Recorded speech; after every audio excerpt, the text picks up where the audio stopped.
Picture yourself standing at the edge of a forgotten world, where mist clings to ancient stones like memories refusing to fade. The air carries whispers of a time when the earth itself was younger, when coastlines stretched far beyond their modern boundaries, and when our ancestors looked upon landscapes we can barely imagine. In this twilight realm, between waking and sleeping, between the known and the unknowable, we find ourselves drawn to the greatest mystery of all. What secrets lie buried beneath the soil of millennia? And right now, wherever you are in this world, whether it's the deep of night or the break of dawn in your time zone, you've found yourself here for a reason. Because tonight, as shadows lengthen and the familiar world grows quiet, we embark on a journey through time itself, not the orderly progression of dates and dynasties found in textbooks, but the wild, untamed history that sleeps beneath our feet, waiting patiently to challenge everything we thought we knew about human civilization. This is a realm where massive stones speak in silent tongues, where submerged cities hold court beneath ancient seas, and where the very timeline of human achievement stretches back into epochs we once thought empty of wonder. If you're someone who's drawn to these mysteries like I am, you'll want to subscribe and hit that notification bell, because what we're about to explore together will take you to places that shouldn't exist according to conventional history. Picture walking through a world where every step might tread upon the dreams of vanished peoples. Tell me in the comments below, where are you watching from tonight? Because these discoveries span every continent, and I'd love to know which corner of our mysterious planet you're joining me from as we uncover these impossible truths together. But the stones tell a different story. They speak of hands that moved mountains, minds that mapped the heavens with stunning precision, and communities that gathered in sacred places to create something eternal. They whisper of a past far more complex, far more ancient, and far more magnificent than our histories dare to record. These are not the crude scratchings of primitive peoples, but masterworks that rival anything our modern world has produced. Welcome, dear traveler of the night, to Epoch History for Sleep, where we venture beyond the boundaries of conventional knowledge into realms where mystery and majesty intertwine. I am your guide through these shadowed corridors of time, where every revelation leads to deeper questions, and every answer unveils new enigmas waiting to be explored. Tonight, we walk among the ghosts of civilizations that flourished when the world was young. Their achievements so extraordinary, they seem to bridge the gap between history and legend. As we begin this nocturnal odyssey, let the weight of ages settle around you like a comfortable blanket. Feel the pull of ancient currents that still flow through the deep places of the earth, carrying stories of peoples who refused to be bound by the limitations of their time. In the hours ahead, we will stand in sacred circles where starlight danced across carved stone 12,000 years ago. We will dive beneath waters that guard the secrets of drowned cities, their streets and temples now home to creatures of the deep. We will touch megaliths so massive they seem to defy the very laws of physics, their placement a testament to human ingenuity that transcends the ages. These are not merely archaeological curiosities, but doorways into a past that challenges our most fundamental assumptions about who we are and where we came from. They invite us to consider the possibility that the arc of human civilization is not a simple upward climb from ignorance to enlightenment, but a complex tapestry woven from threads of knowledge gained and lost, of cultures that rose to extraordinary heights only to vanish into the mists of time, leaving behind only their most enduring creations as proof of their passage. Tonight, as the boundary between day and night mirrors the threshold between the known and unknown, we will explore these remnants of forgotten greatness. We will listen to the stories they tell, feel the passion that drove their creation, and wonder at the minds that conceived them. These ancient voices call to us across the centuries, inviting us to remember that we are not the first to gaze at the stars and ponder our place in the cosmos, not the first to dream of building something that would outlast our brief lives. The monuments we will encounter stand as proof that our ancestors were not mere survivors, scratching out a meager existence in a hostile world, but visionaries who saw in raw stone and flowing water the potential for transcendence. They were artists and astronomers, engineers, and philosophers. Their achievements a bridge connecting us to a heritage far richer than we ever dared imagine. Let the mystery unfold around you now, dear listener, as we step across the threshold of time into a world where the impossible becomes inevitable, where the ancient past reaches forward to touch the present, and where the greatest adventures are found, not in distant galaxies, but in the forgotten chapters of our own remarkable story. These are not ordinary stones. They rise like sentinels, some taller than 3 men, stacked shoulder to shoulder, their surfaces etched with symbols that seem to shimmer in the half-light, animals, stars, and shapes that defy understanding. They stand in circles, precise and deliberate, as if arranged by hands guided by a vision we can scarcely imagine. These stones have witnessed the passage of 12,000 years, a span that stretches beyond the invention of the wheel, beyond the first seeds sown in fertile soil, beyond the earliest cities we thought we knew. Someone, somewhere, in a time we call the deep past, decided this place was sacred enough to move mountains, literally carving and hauling blocks, weighing as much as a herd of elephants, using nothing but their hands, their will, and a purpose that burns through the ages. In this liminal space between consciousness and dreams, we find ourselves drawn to these enigmatic monuments that dot our planet like question marks carved in stone, each one a testament to human ambition that transcends the boundaries of what we believe possible.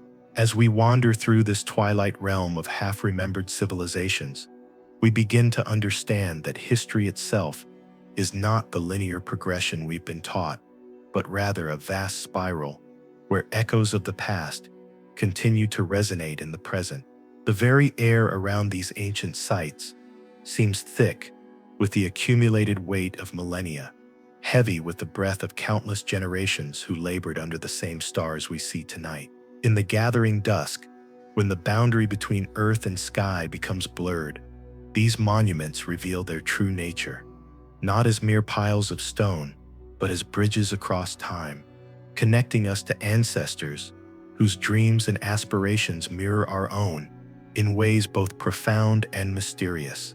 Welcome, dear listener, to Epoch History for Sleep, where we journey into the shadows of human history, seeking the echoes of those who came before us.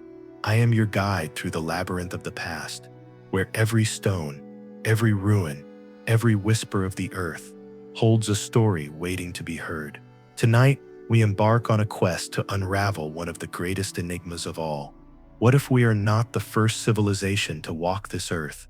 What if beneath the dust of centuries, beneath the waves of forgotten seas, beneath the tidy narratives of our history books, lie the remnants of worlds that rose and fell long before we began to write our own story? What if the arc of human progress is not a steady climb from caves to skyscrapers, but a tapestry of peaks and valleys, of knowledge gained and lost, of entire civilizations that flourished in brilliance, only to vanish into silence? For generations, we've been told a simple tale that civilization began some 6,000 years ago, when humans in the fertile valleys of Mesopotamia and Egypt learned to farm, to write, to build cities. Before that, we're taught our ancestors were mere wanderers, small bands of hunter-gatherers, chasing herds across endless plains, leaving behind only fleeting traces, flint tools, scattered bones, and the ashes of long-dead fires. It's a comforting story, a linear path that makes sense of our journey from primitive to modern, from fire to flight. But what if this tale is only a fragment of the truth?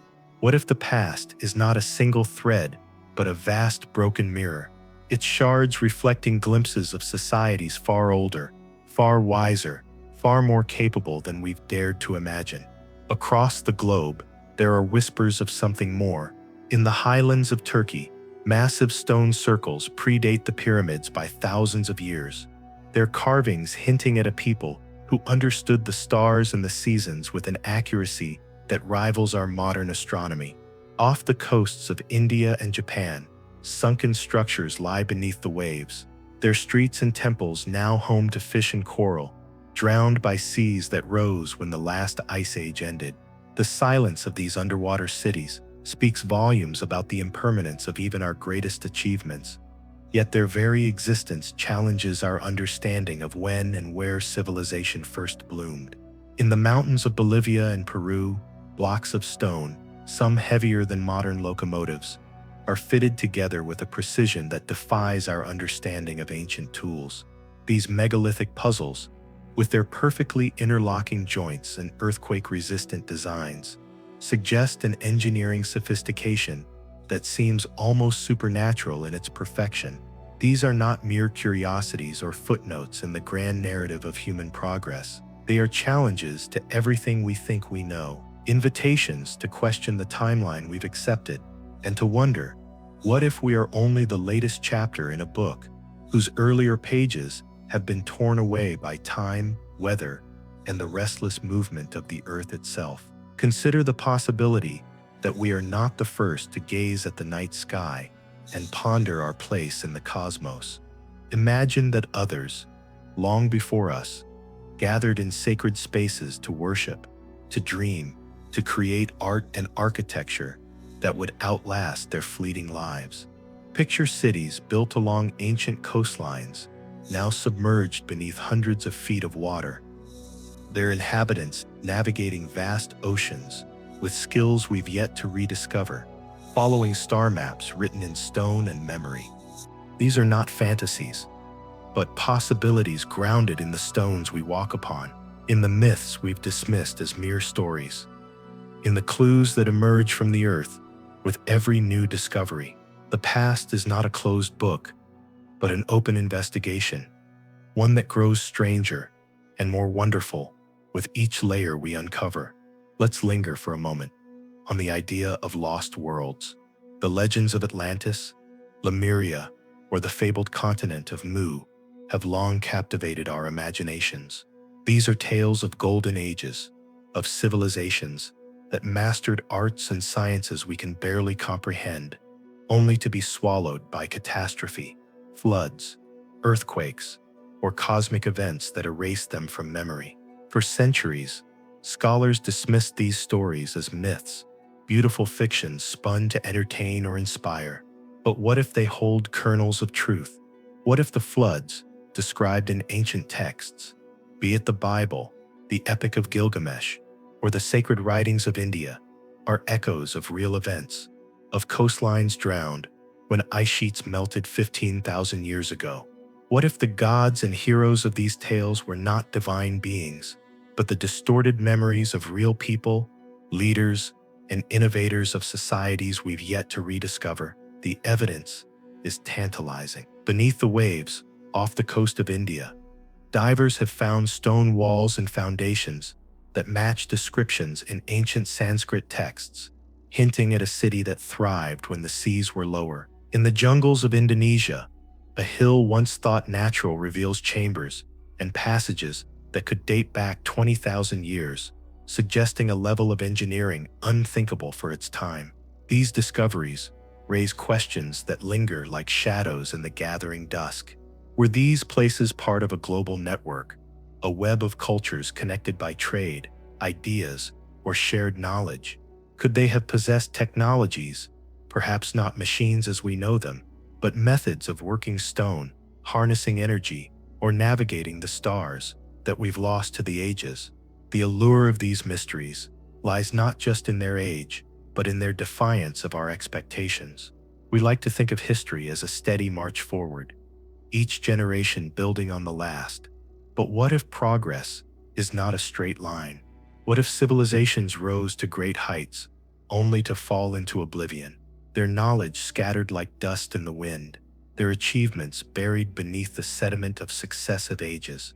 The Younger Dryas, a period of sudden climate change, 12,000 years ago, brought freezing temperatures and rising seas that could have toppled advanced societies, leaving only their most durable creations, stone monuments, submerged ruins, as hints at their existence. Perhaps these ancient builders left us warnings, encoded in their myths and structures, about the fragility of even the greatest societies in the face of nature's wrath. As we stand on this imaginary hillside, surrounded by stones that have outlasted empires. We feel the weight of their silence. These relics are more than artifacts. They are voices from a time we thought was mute. Speaking of dreams and ambitions that mirror our own, they challenge us to look beyond the familiar landmarks of recorded history, to imagine a world where our ancestors were not just survivors, but creators, not just wanderers, but architects of wonders. What drove them to carve these stones, to align them with the stars, to build structures that would endure for millennia? Was it faith, fear, or a desire to leave a mark on eternity? And what does it mean for us today to walk in their footsteps, to touch the same stones they touched, to ask the same questions they asked under the same endless sky? The very act of contemplating these ancient achievements fills us with a sense of continuity that transcends the boundaries of time.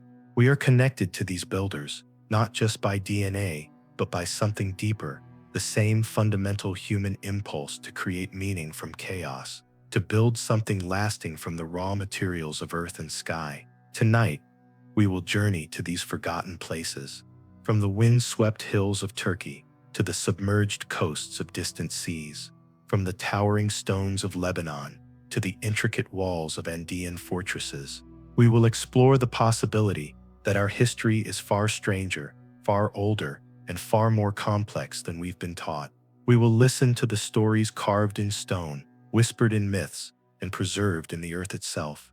These are the echoes of lost civilizations, waiting patiently through centuries to share their truths with those brave enough to listen, curious enough to question, and open enough to imagine that the past holds secrets we are only beginning to uncover. Close your eyes, dear listener, and let your mind drift back through time. Picture a world before history as we know it, a world of vibrant communities, ingenious builders, and stargazers who mapped the heavens with a precision that still astonishes us. Imagine their cities, their temples, their lives unfolding in landscapes now lost to us, their voices calling across the millennia with messages we are only now learning to decode. As we begin this journey, let the mysteries of the past wrap around you like a warm blanket, guiding you towards sleep with the promise that every question we ask tonight brings us closer to understanding who we are, where we came from, and what wonders might still lie hidden just beyond the reach of our current knowledge. The stones are waiting,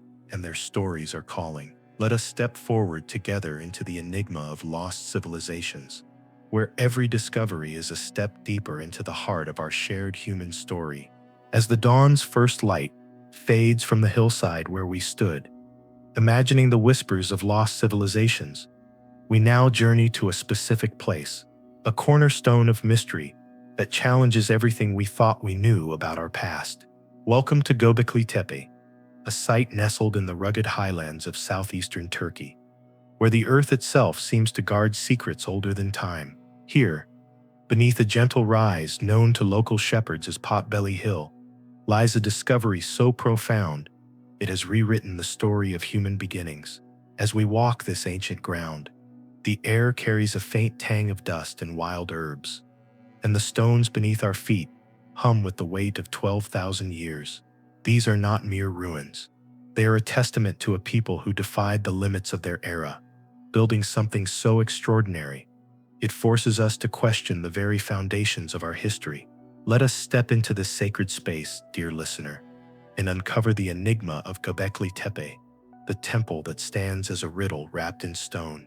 Here, where the modern world meets the ancient past, we find ourselves in the presence of something that should not exist according to everything we've been taught about human development. Imagine a world 12,000 years ago, when the last ice age was loosening its grip on the earth. The landscape was wilder then, a tapestry of rolling hills and lush valleys, where herds of gazelle roamed and rivers ran clear. According to the history books, the people of this time were simple hunter-gatherers, living in small bands, their lives consumed by the daily struggle to survive. They had no cities, no writing, no metal tools, used flint, bone, and the strength of their hands. Yet here at Göbekli Tepe, these supposed nomads did something unthinkable. They quarried massive limestone blocks, some weighing as much as 16 tons, and dragged them across rugged terrain. They carved them with breathtaking precision, raising them into circles that stand like silent orchestras frozen in time. These are not crude heaps of rock, but sophisticated works of art, arranged with a purpose we can only guess at.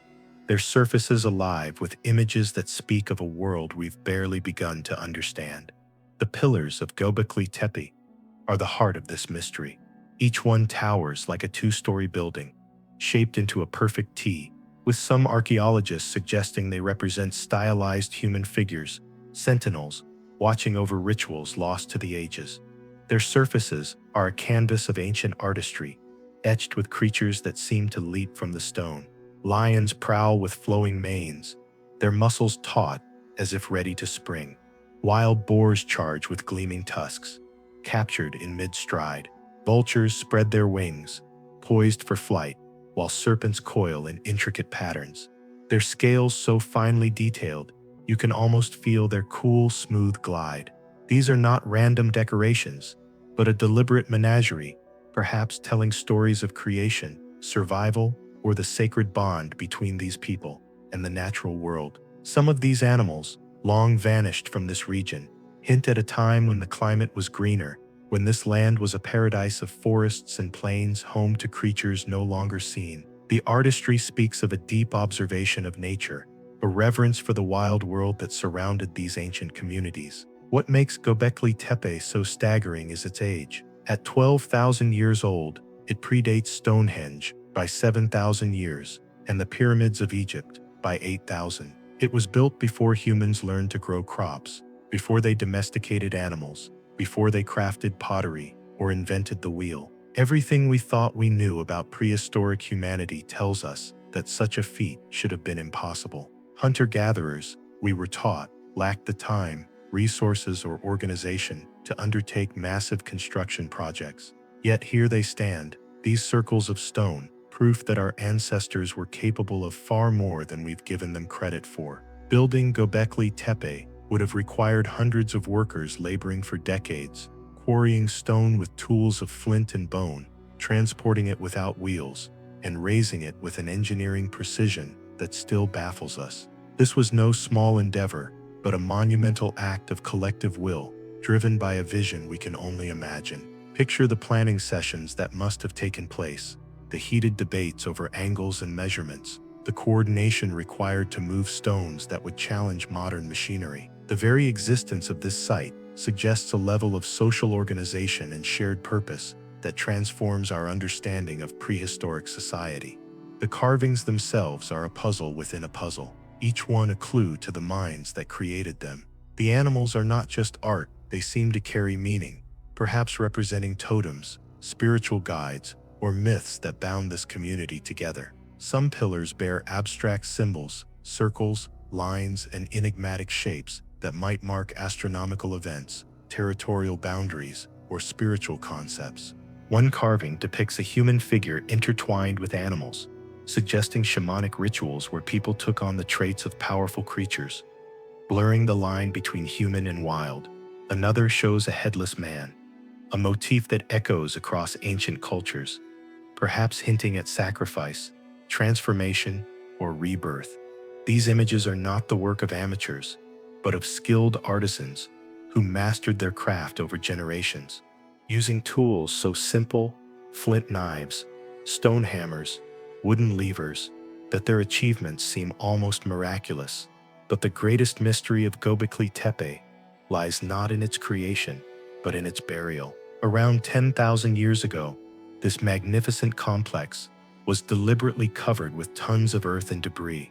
This was not the slow work of time or natural erosion, but a conscious act, a decision to hide these temples from the world. The burial was so thorough that the site remained hidden for millennia, until a German archaeologist, Klaus Schmidt, began excavating in 1994, brushing away centuries of soil to reveal these sleeping giants. Why would a people go to such lengths to conceal their greatest creation?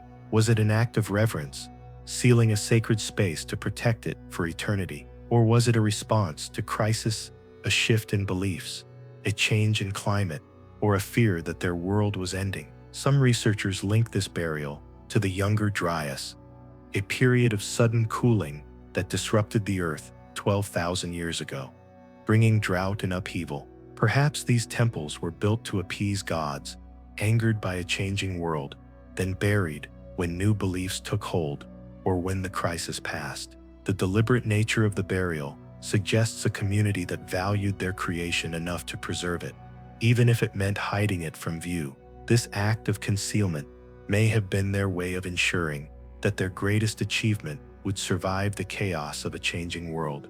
The astronomical alignments of Göbekli Tepe add another layer to its enigma. The circular enclosures are oriented toward specific stars and constellations, suggesting that their builders tracked the heavens with a precision that rivals modern astronomy. They may have marked the solstices, the equinoxes, or rare celestial events, weaving their observations into the fabric of their rituals. Imagine standing where these ancient stargazers stood, gazing at the same constellations, Orion hunting across the winter sky, the Pleiades glittering like a jeweled pendant. The stars have shifted slightly over millennia, but their patterns remain, a celestial map that connected these people to the cosmos. This knowledge, gained through patient observation over generations, suggests a sophistication we've only begun to appreciate, a science embedded in stone and ceremony. Could Göbekli Tepe be more than a temple? Some speculate it was a hub of a larger network, a place where far-flung communities gathered to share knowledge, trade goods, or perform rites that bound them together. Nearby sites like Karahan Tepe and Navali Chori, now partially lost to modern dams, reveal similar T-shaped pillars and carved animals, hinting at a shared culture that spans southeastern Turkey and northern Syria. This was no isolated endeavor, but part of a broader tradition, a civilization that flourished before we thought such things were possible. The implications are staggering. If these sites are connected, we're looking at a society capable of coordinating across vast distances, of passing down artistic and engineering traditions for centuries, of creating monuments that would endure for millennia. But let's venture into the shadows of speculation, where the mysteries deepen. Some fringe theories suggest Göbekli Tepe was more than a local creation, that it was a beacon of a global civilization, its symbols echoing in the art of distant cultures, from the megaliths of South America to the pyramids of Egypt. Could its builders have been part of a lost network, a web of knowledge that stretched across continents, carried by seafarers or nomads we've yet to recognize? Others whisper of even stranger possibilities, that the precision of the carvings, the alignment of the stones, hints at knowledge beyond what stone tools could achieve. Could they have tapped into energies we don't understand, geomagnetic forces, acoustic properties, or even lost technologies that allowed them to shape stone with uncanny ease? These ideas, while unproven, stir the imagination, inviting us to wonder if the truth lies just beyond the edge of our current understanding. The stones of Göbekli Tepe are not just relics, they are storytellers. Each pillar, each carving, each circle holds a narrative we're only beginning to decipher. They speak of a people who looked at the raw limestone of their world and saw possibilities, who organized their lives around a vision so powerful it drove them to create something eternal. As the sun sets over Potbelly Hill, casting long shadows across the carved lions and serpents, we feel their presence, their hands that shape the stone, their eyes that watch the stars, their hearts that dreamed of something greater. These are not the primitive nomads of our textbooks, but architects of wonder, artists of the eternal, and keepers of secrets we're only now learning to hear. As we linger here, surrounded by these ancient sentinels, we realize that Göbekli Tepe is not the end of our journey, but a doorway to deeper mysteries. What other wonders lie hidden in the earth, waiting to challenge our assumptions? What other voices from the past are ready to speak? If only we know where to listen. Let us carry this question with us as we move forward, leaving the windswept hills of Turkey to explore another enigma, another place where the past defies our understanding. Picture a lush island in Indonesia, where a hill cloaked in tropical forest hides a structure so ancient it could rewrite the story of human achievement. Join me, dear listener, as we step from the stone circles of Göbekli Tepe to the verdant slopes of Gunung Padang, where the earth holds secrets even older, even stranger, and even more profound as we leave the ancient stone circles of Göbekli Tepe, where carved pillars whisper of a forgotten past. We journey across continents to a lush, verdant island in Indonesia, where another enigma rises from the earth like a green giant, cloaked in mystery. Welcome to Gunung Padang, a hill that appears unremarkable at first glance, its slopes draped in tropical forest, its surface scattered with volcanic rocks that seem to blend into the natural landscape. But appearances deceive, and beneath this unassuming mound lies a secret so profound it could reshape our understanding of human history. The air here is thick with the scent of frangipani and damp earth, the calls of exotic birds echoing through the canopy above. This is no ordinary hill, dear listener, but a place the locals call the Mountain of Light, a site that may hold the key to one of the oldest and most complex structures ever built by human hands. As we stand on its terraces, bathed in the golden glow of twilight, let us uncover the riddle of Gunung Padang, a potential pyramid that challenges the very timeline of civilization. The mystery begins not with what we can see, but with what lies hidden beneath layers of earth and vegetation that have accumulated over millennia. Picture a world 20,000 years ago, when vast ice sheets still locked much of the Earth's water, leaving coastlines stretching far beyond their modern boundaries. In this distant epoch, humans were thought to be little more than nomadic bands, scraping by with stone tools, their lives defined by the hunt and the seasons. Yet beneath the surface of Gunung Padang, evidence suggests something far more extraordinary, a structure built with a precision and scale that defies everything we thought possible for such an ancient time. The hill itself, rising gently from the surrounding landscape, was long revered by local people as a sacred place. Its terraced slopes, perfect for meditation and spiritual reflection. For centuries, they walked its paths, unaware that beneath their feet lay layers of stonework, chambers, and passages that could stretch back to the dawn of human ingenuity. The mountain seemed to pulse with an energy that the local communities recognized as sacred, even if they couldn't explain its source. The story of Gunung Padang's discovery begins in 1998, when Indonesian archaeologists first studied the stone arrangements on its surface. At first, they seemed to uncover a modest megalithic site, basalt columns arranged in terraces that followed the hill's natural contours. Carbon dating of organic material found between the stones suggested an age of 3,000 to 4,000 years. Ancient, but not unprecedented in a region rich with temples and monuments, the site was cataloged as another intriguing piece of Indonesia's archaeological tapestry, and for years, that was where the story rested. But some researchers, their curiosity sparked by the precise alignment of the massive stones, each weighing several tons, began to suspect there was more to this hill than met the eye. How had such heavy blocks been quarried, shaped, and transported to the top of a steep slope? Why did the terraces seem to align with the rising and setting of certain stars, as if designed with celestial purpose? The questions multiplied as investigators examined the site more closely. The basalt columns showed signs of deliberate shaping, their surfaces too uniform to be entirely natural. The way they fitted together suggested human intervention, but on a scale that seemed impossible for the time period initially attributed to the site. The more they looked, the more they realized they might be dealing with something far more significant than anyone had imagined. In 2010, a team of geologists and archaeologists took a bold step, employing cutting-edge technology to peer beneath the surface. Using ground-penetrating radar, seismic surveys, and core drilling, they probed the depths of Gunung Padang, and what they found was nothing short of astonishing. This was no natural hill adorned with a few ancient stones. It was a colossal, artificial structure, built in multiple layers over thousands of years, each layer a testament to different phases of human activity. The radar revealed chambers and tunnels deep within the hill left at spaces, suggesting rooms or passageways crafted with remarkable precision. Seismic data showed organized walls, foundations, and architectural features extending far into the earth, far beyond what anyone had imagined. Core samples brought up fragments of worked stone, and a concrete-like material, evidence of human construction, at depths that pushed the boundaries of time itself. The most staggering findings came from the deepest layers. As the drills descended, the dates grew older, 10,000 years, then 15,000, and controversially,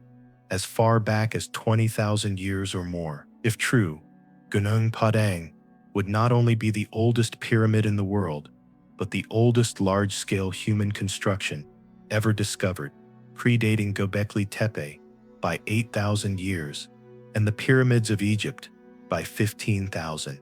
Such a timeline turns history on its head. 20,000 years ago, humans were supposed to be living in small, scattered groups, focused solely on survival. The idea that they could have organized the labor force to build a stepped pyramid covering several acres seems impossible. Yet the evidence persists. Stonework at depths that defy conventional archaeology, chambers that hint at a purpose we can't yet grasp, and a structure that suggests a society far more advanced than we've ever imagined. In 2023, the research team published a paper declaring Gunung Padang the oldest pyramid known to humanity, sending shockwaves through the archaeological community. Critics, however, were quick to challenge the findings, questioning the dating methods and the interpretation of the radar data. The debate grew so heated that the journal eventually retracted the paper, citing methodological concerns and the need for more rigorous peer review. But retracting a paper does not erase the physical evidence. The radar scans still show mysterious chambers deep within the hill. The core samples still contain fragments of worked stone from layers that should, by all accounts, be untouched by human hands. The basalt columns on the surface, arranged with a precision that suggests astronomical knowledge, continue to defy easy explanation. Whether Gunung Padang is 4,000 years old or 20,000, it represents a level of human achievement that demands we rethink what our ancestors were capable of. The controversy surrounding the site reflects a deeper tension in archaeology between revolutionary discoveries and established paradigms. Sometimes the evidence points toward conclusions that challenge our fundamental assumptions about the past. Let's pause to consider the terraces themselves, each one a marvel of engineering. The basalt columns, some over 10 feet long and weighing several tons, had to be quarried from volcanic rock, shaped with exacting care, and hauled up the hill's steep slopes using only human power.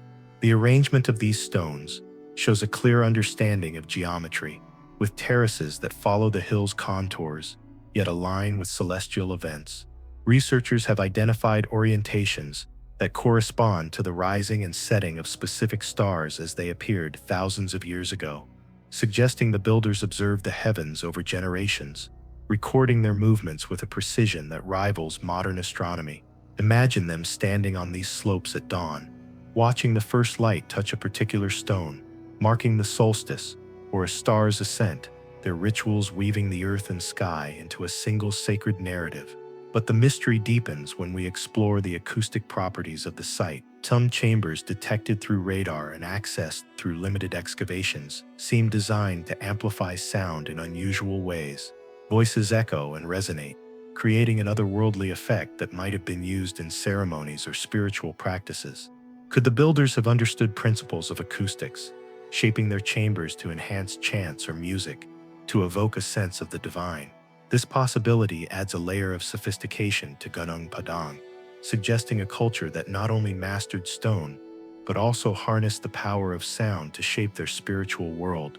The acoustic properties might have been as important as the visual alignment with the stars, creating a multi-sensory experience that connected the builders to forces beyond the physical realm.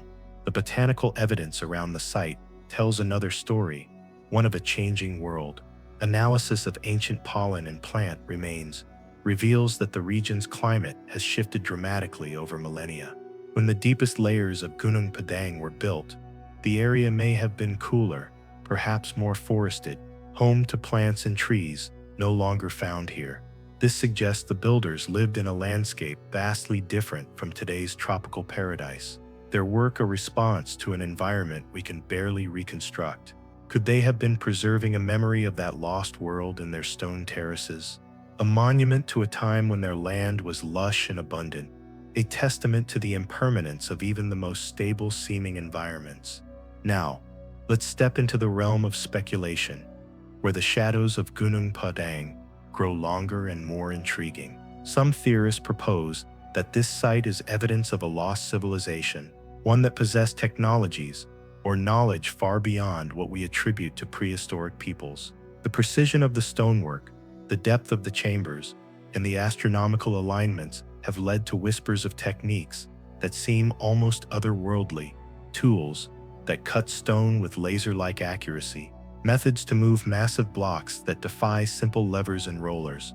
Could they have harnessed geomagnetic energies, as some fringe researchers suggest, or even manipulated sound waves to shape stone, a technique hinted at in ancient myths? Others go further, linking Gunung Padang to legends of Mu, a fabled Pacific continent said to have sunk beneath the waves, its survivors scattering their knowledge across Asia and beyond. These ideas, while unproven, stir the imagination, inviting us to wonder if the truth lies in a realm we've yet to explore. They remind us that the boundaries of the possible are often defined by the limits of our current understanding, and that revolutionary discoveries have always challenged the conventional wisdom of their time. The cultural implications of Gunung Padang are profound. If the site is as old as some claim, it suggests that complex societies emerged not only in the river valleys of Mesopotamia, but also in Southeast Asia, thousands of years earlier than we thought. This challenges the idea that civilization spread from a single cradle, suggesting instead that human ingenuity blossomed independently in far-flung corners of the world. Perhaps the builders of Gunung Padang were connected to those who raised Göbekli Tepe, not through direct contact, but through a shared human impulse to create, to build, to reach for the stars. The terraces, standing firm through millennia, are a testament to that impulse, a reminder that our ancestors saw possibilities where we see only obstacles. As we stand on these ancient slopes, the mist curling around the basalt columns, we feel the weight of time itself. Gunung Padang is not just a hill, but a question mark, a challenge to our assumptions about the past. Its chambers and terraces hold stories we've yet to fully hear, secrets we've yet to fully uncover. Whether it is 4,000 years old or 20,000, whether it was built in a single burst of ambition or layered over centuries,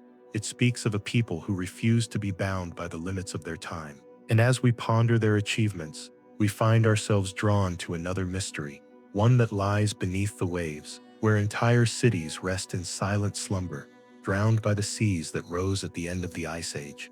Join me, dear listener, as we dive into the depths to explore the sunken ruins of lost worlds, where the past waits patiently for us to rediscover its forgotten glory.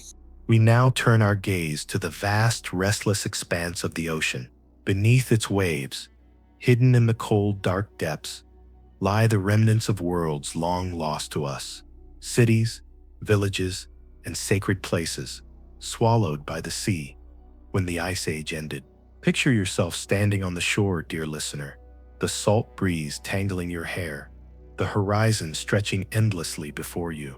The waves lap gently at your feet, but they guard a secret. Entire landscapes where our ancestors once walked, loved, and built, now submerged beneath hundreds of feet of water.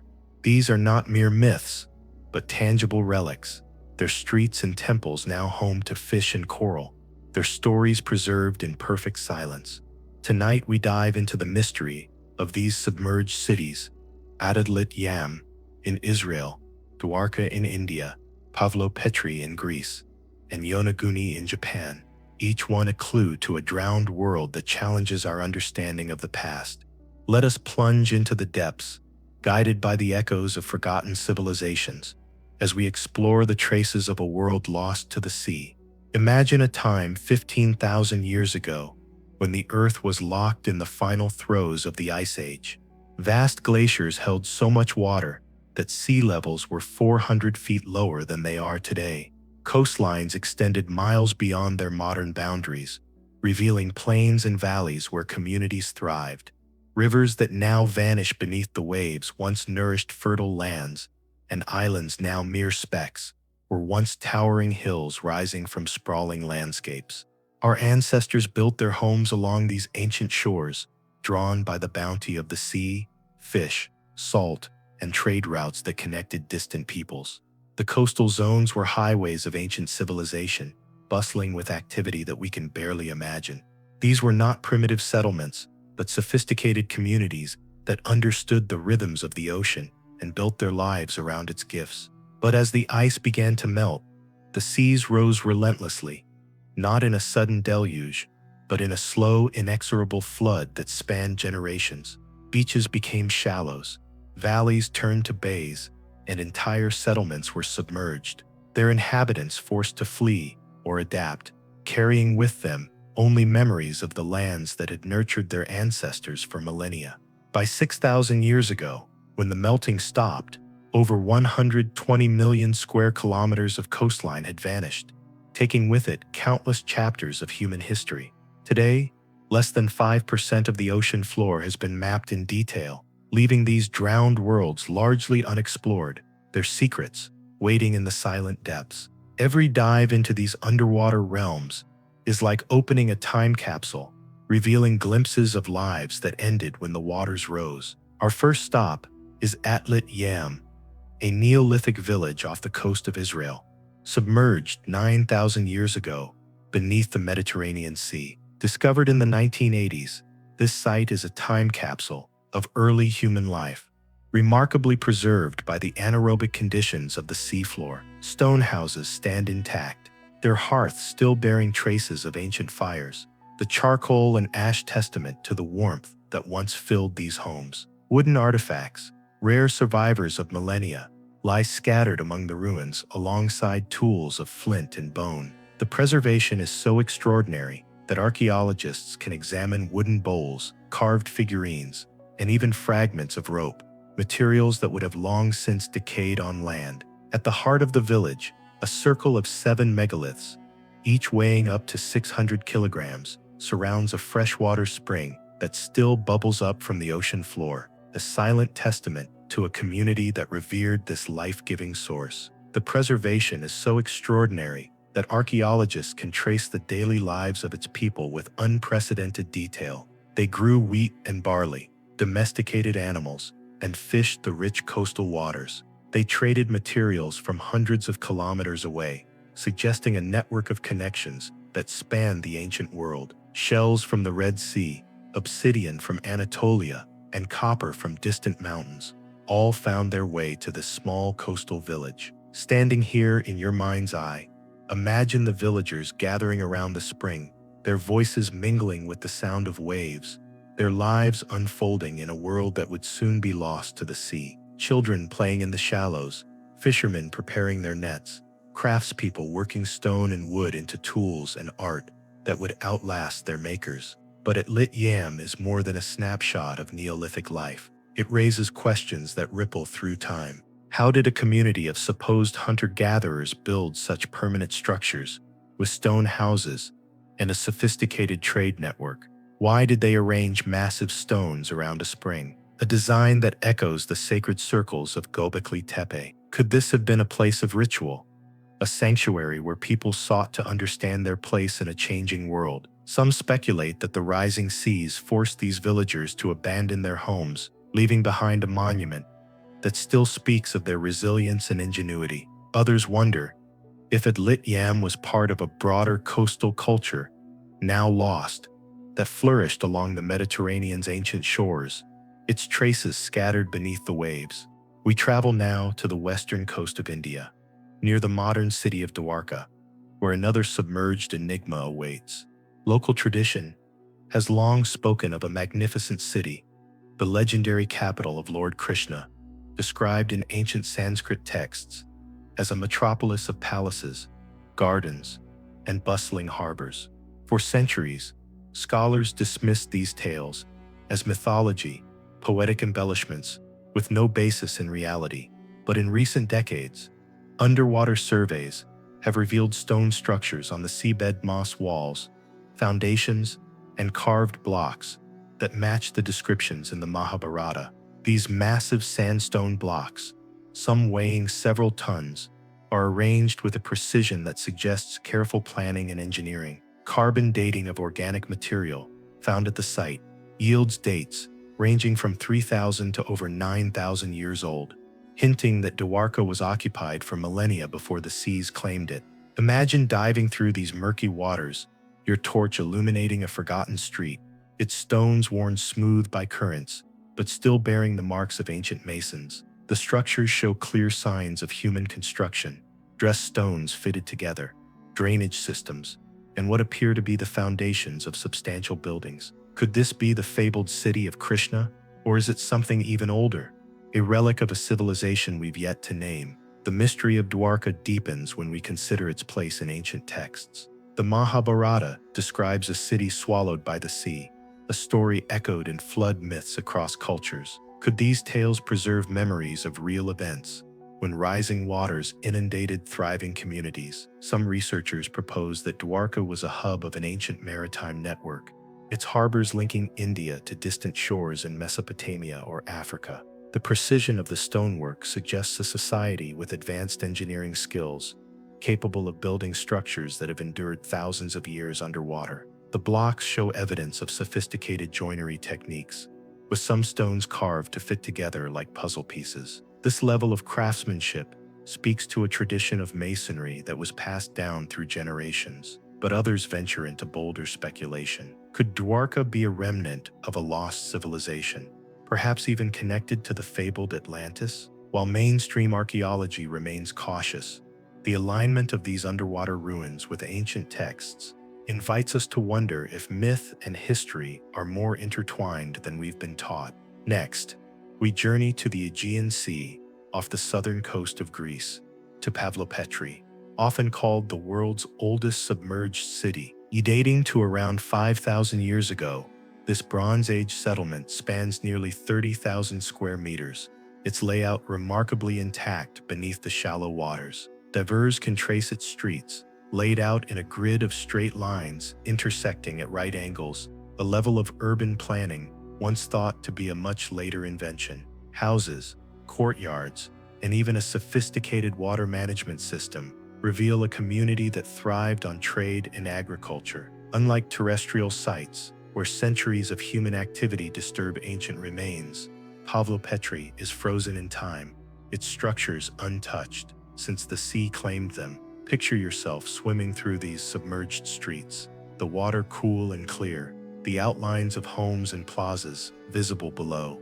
The clarity of this underwater city offers a rare glimpse into the daily lives of its people, their markets, their festivals, their quiet moments by hearths now silent. The residential areas show evidence of specialization, with different quarters for different crafts and trades. Storage areas still contain the remains of large pottery vessels, testament to a thriving economy. What makes Pavlopetri so compelling is its completeness. Archaeologists can map its districts, trace its trade routes, and imagine its social structure with a precision rarely possible on land. The city shows evidence of sophisticated urban planning, with wide main streets and narrower residential lanes, public spaces, and private courtyards. But questions linger. Why was this city built so close to the water's edge, vulnerable to the rising seas? Was it a deliberate choice, a testament to their confidence in their maritime prowess, or did an earthquake or sudden flood hasten its demise? Some speculate that Pavlopetri was a key node in a Bronze Age trade network, its ports bustling with ships carrying goods across the Mediterranean. Others wonder if its water management system, with channels and reservoirs, hints at a society that understood hydrology in ways we've only begun to appreciate. The city's survival beneath the waves is a reminder of how much of our past lies hidden, waiting for the right technology or chance discovery to bring it to light. Our final destination is Yonaguni, off the coast of Japan, where a structure unlike any other lies beneath the Pacific Ocean. Discovered in the 1980s by a diver, these massive stone formations descend in terraces toward the ocean floor, their straight edges and right angles resembling a giant staircase or pyramid. Flat surfaces, precise corners, and what appear to be carved steps suggest human handiwork, yet some argue they are natural formations shaped by the sea's relentless currents. Dating estimates place the site at over 10,000 years old, a time when the area was above water, part of a coastal plain now submerged. Imagine diving into these depths, the water darkening as you descend, your light catching the sharp lines of a structure that seems too perfect to be mere geology. The formations show a level of geometric precision that is rare in natural rock formations. Could Yonaguni be the remnant of a lost civilization, its builders crafting monuments, when Japan was a land of sprawling plains? The debate over Yonaguni is fierce. Proponents of its artificiality point to its geometric precision, the presence of what appear to be tool marks, and its alignment with celestial events. They suggest it could be part of a Pacific culture that thrived before the seas rose, perhaps linked to legends of Mu, a sunken continent said to have connected Asia and the Americas. Skeptics, however, argue that natural processes, wave erosion, tectonic activity, could create such formations, and the lack of clear artifacts complicates the case. The regular jointing of sandstone can create step-like formations, and underwater currents can carve precise channels that mimic human construction. Yet the ambiguity of Yonaguni is part of its allure. If it is man-made, it pushes the timeline of human achievement back thousands of years, suggesting a level of sophistication in a region we thought was sparsely populated. If natural, it reminds us how the Earth itself can mimic human artistry, blurring the line between nature and culture. These submerged sites, Atlit Yam, Dwarka, Pavlopetri, and Yonaguni, are more than archaeological curiosities. They are windows into a world we've barely begun to understand. The rising seas that drowned them were not a sudden catastrophe, but a slow transformation, one that reshaped the Earth and its people over thousands of years. Could these sites be part of a global network, a web of coastal civilizations that traded goods, ideas, and technologies across ancient seas? Some speculate that their builders were master navigators, sailing vessels guided by stars and currents, their knowledge preserved in myths of great floods and lost lands. Others whisper of stranger possibilities, that these cities held secrets, perhaps advanced engineering or even esoteric knowledge that vanished with them.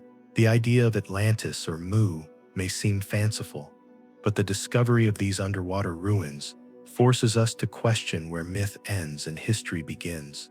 As we float above these sunken worlds, the water shimmering with the ghosts of ancient lives, we feel the pull of their mystery. These cities are not just relics, but reminders of the impermanence of all we build, yet also of the resilience of human ingenuity. They speak of people who faced rising waters, changing climates, and the challenges of survival, just as we do today. And as we ponder their fate, we are drawn to another enigma, one that stands not beneath the waves, but atop the earth, where massive stones defy gravity and time.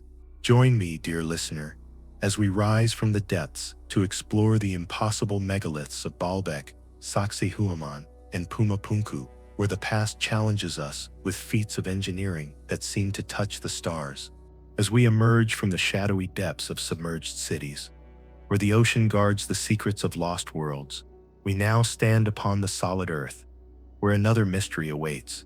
Monuments of stone, so massive, so precisely crafted, they seem to defy the very laws of time and physics.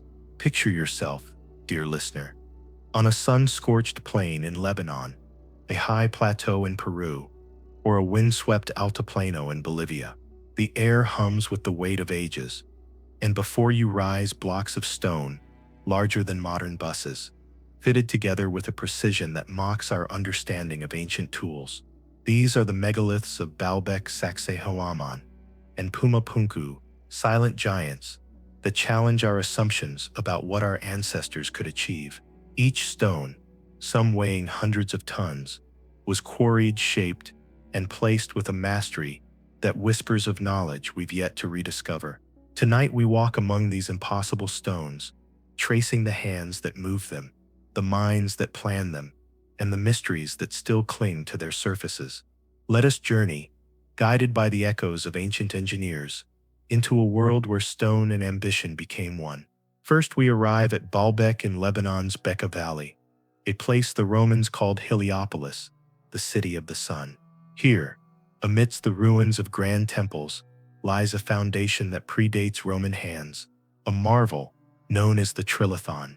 3 limestone blocks, each measuring 64 feet long, 14 feet high, and 12 feet thick, form a wall so perfectly joined that a knife blade cannot slip between them. Each block weighs around 800 tons, more than the largest stones in Egypt's Great Pyramid.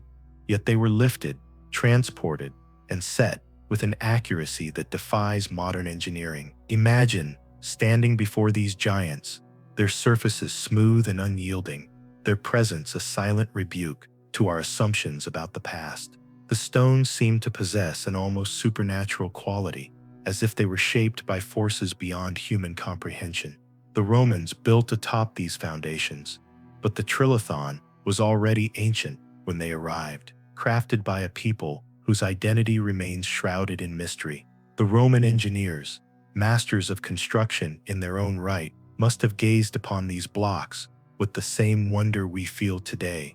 They chose to incorporate them into their own structures rather than attempt to move or replace them. A mile away, in a nearby quarry, lies an even greater enigma, the Stone of the Pregnant Woman, a monolith partially carved but never moved, weighing an estimated 1,200 tons.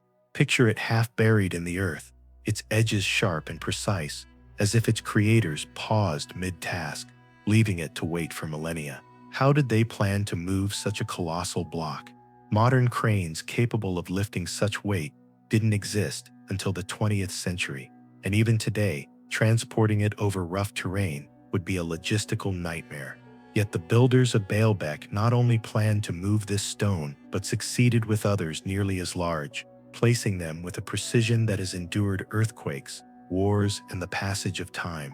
The joints are so tight, the surfaces so smooth, that they seem almost machine-made, prompting questions about the tools and techniques used. Were they relying solely on ropes, rollers, and human strength, or did they possess methods we've yet to comprehend? The precision suggests a level of planning and execution that rivals anything in the modern world. Let us cross the globe to the Andes Mountains of Peru, where the fortress of Sacsayhuaman overlooks the ancient Inca capital of Cusco. Here, massive blocks of granite and limestone, some weighing over 100 tons, form walls that twist and curve in complex polygonal patterns. Each stone is uniquely shaped to fit its neighbors, like pieces of a 3-dimensional puzzle, with joints so tight that not even a sheet of paper can pass through. The precision is breathtaking. Blocks have as many as 12 sides, each angled to lock perfectly with those around it. These walls have stood for centuries in one of the most seismically active regions on Earth,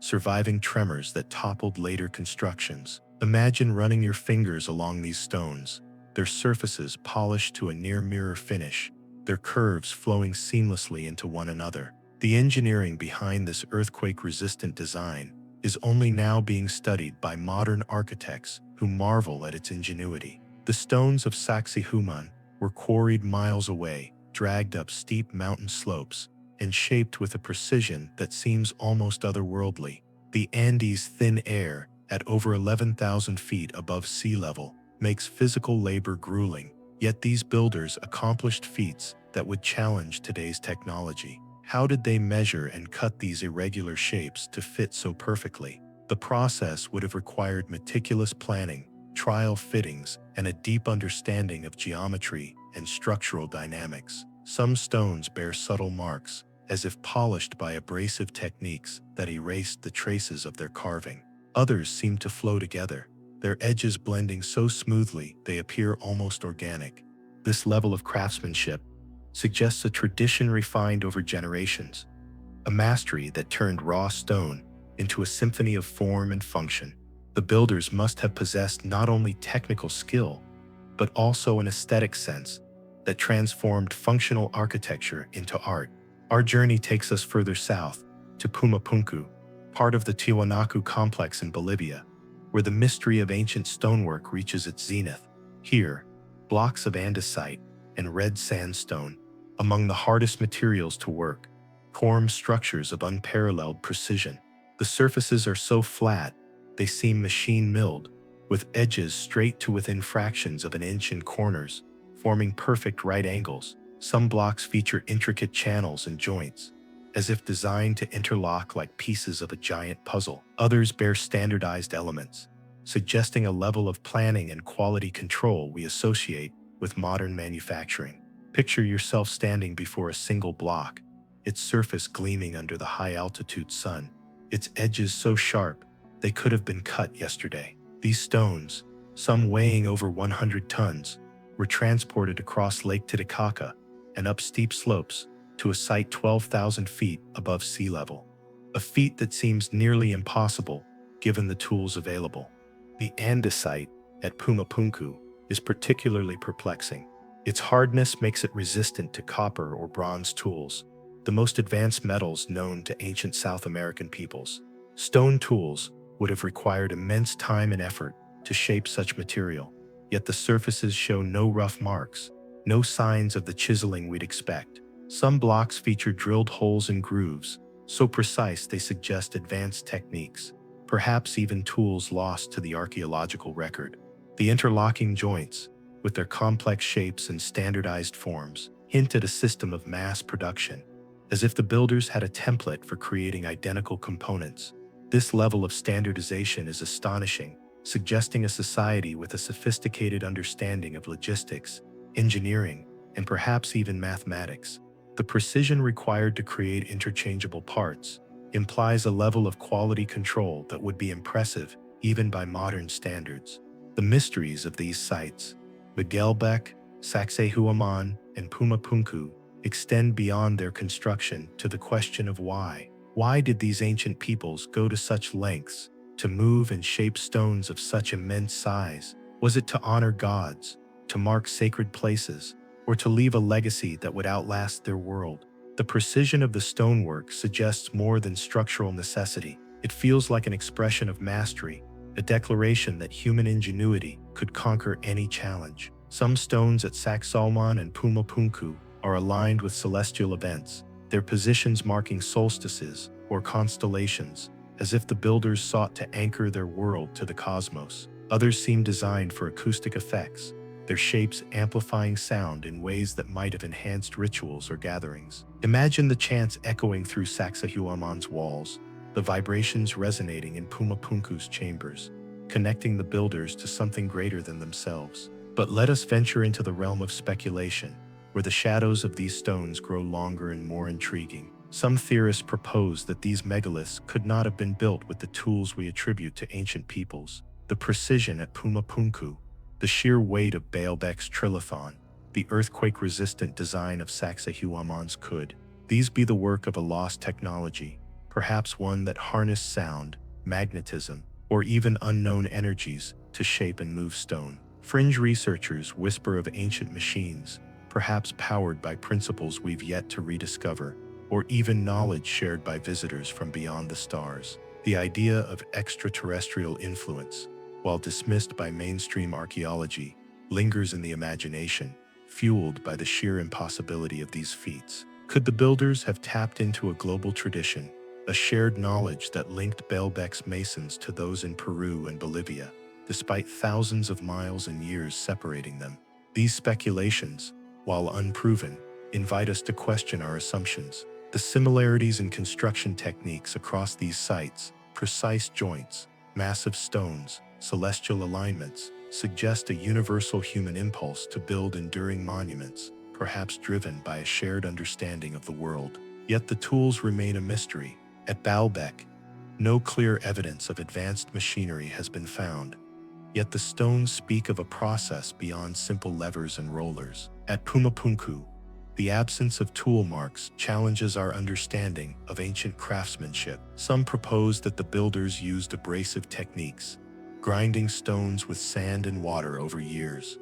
But the scale and speed required for such projects seem daunting.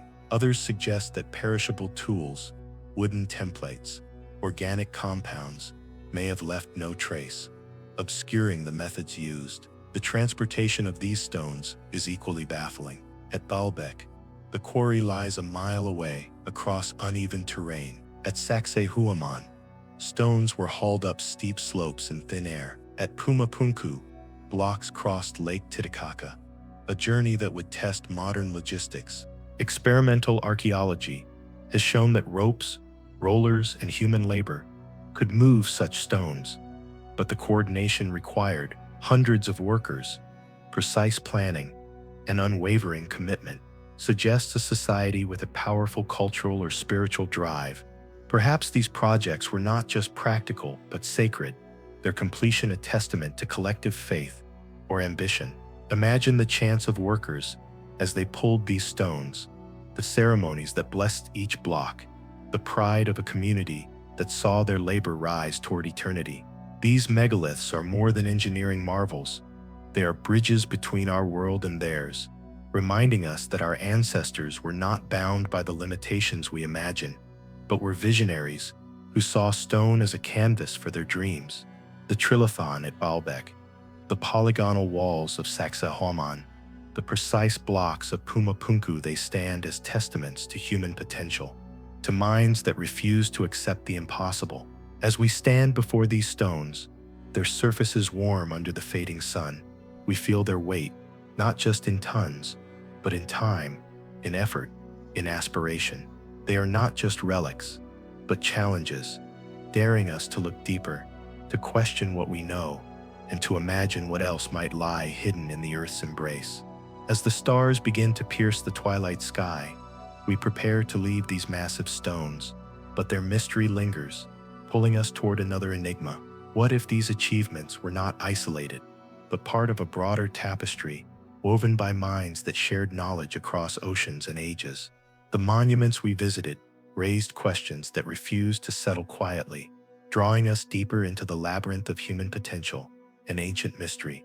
The monuments we visited raised questions that refused to settle quietly.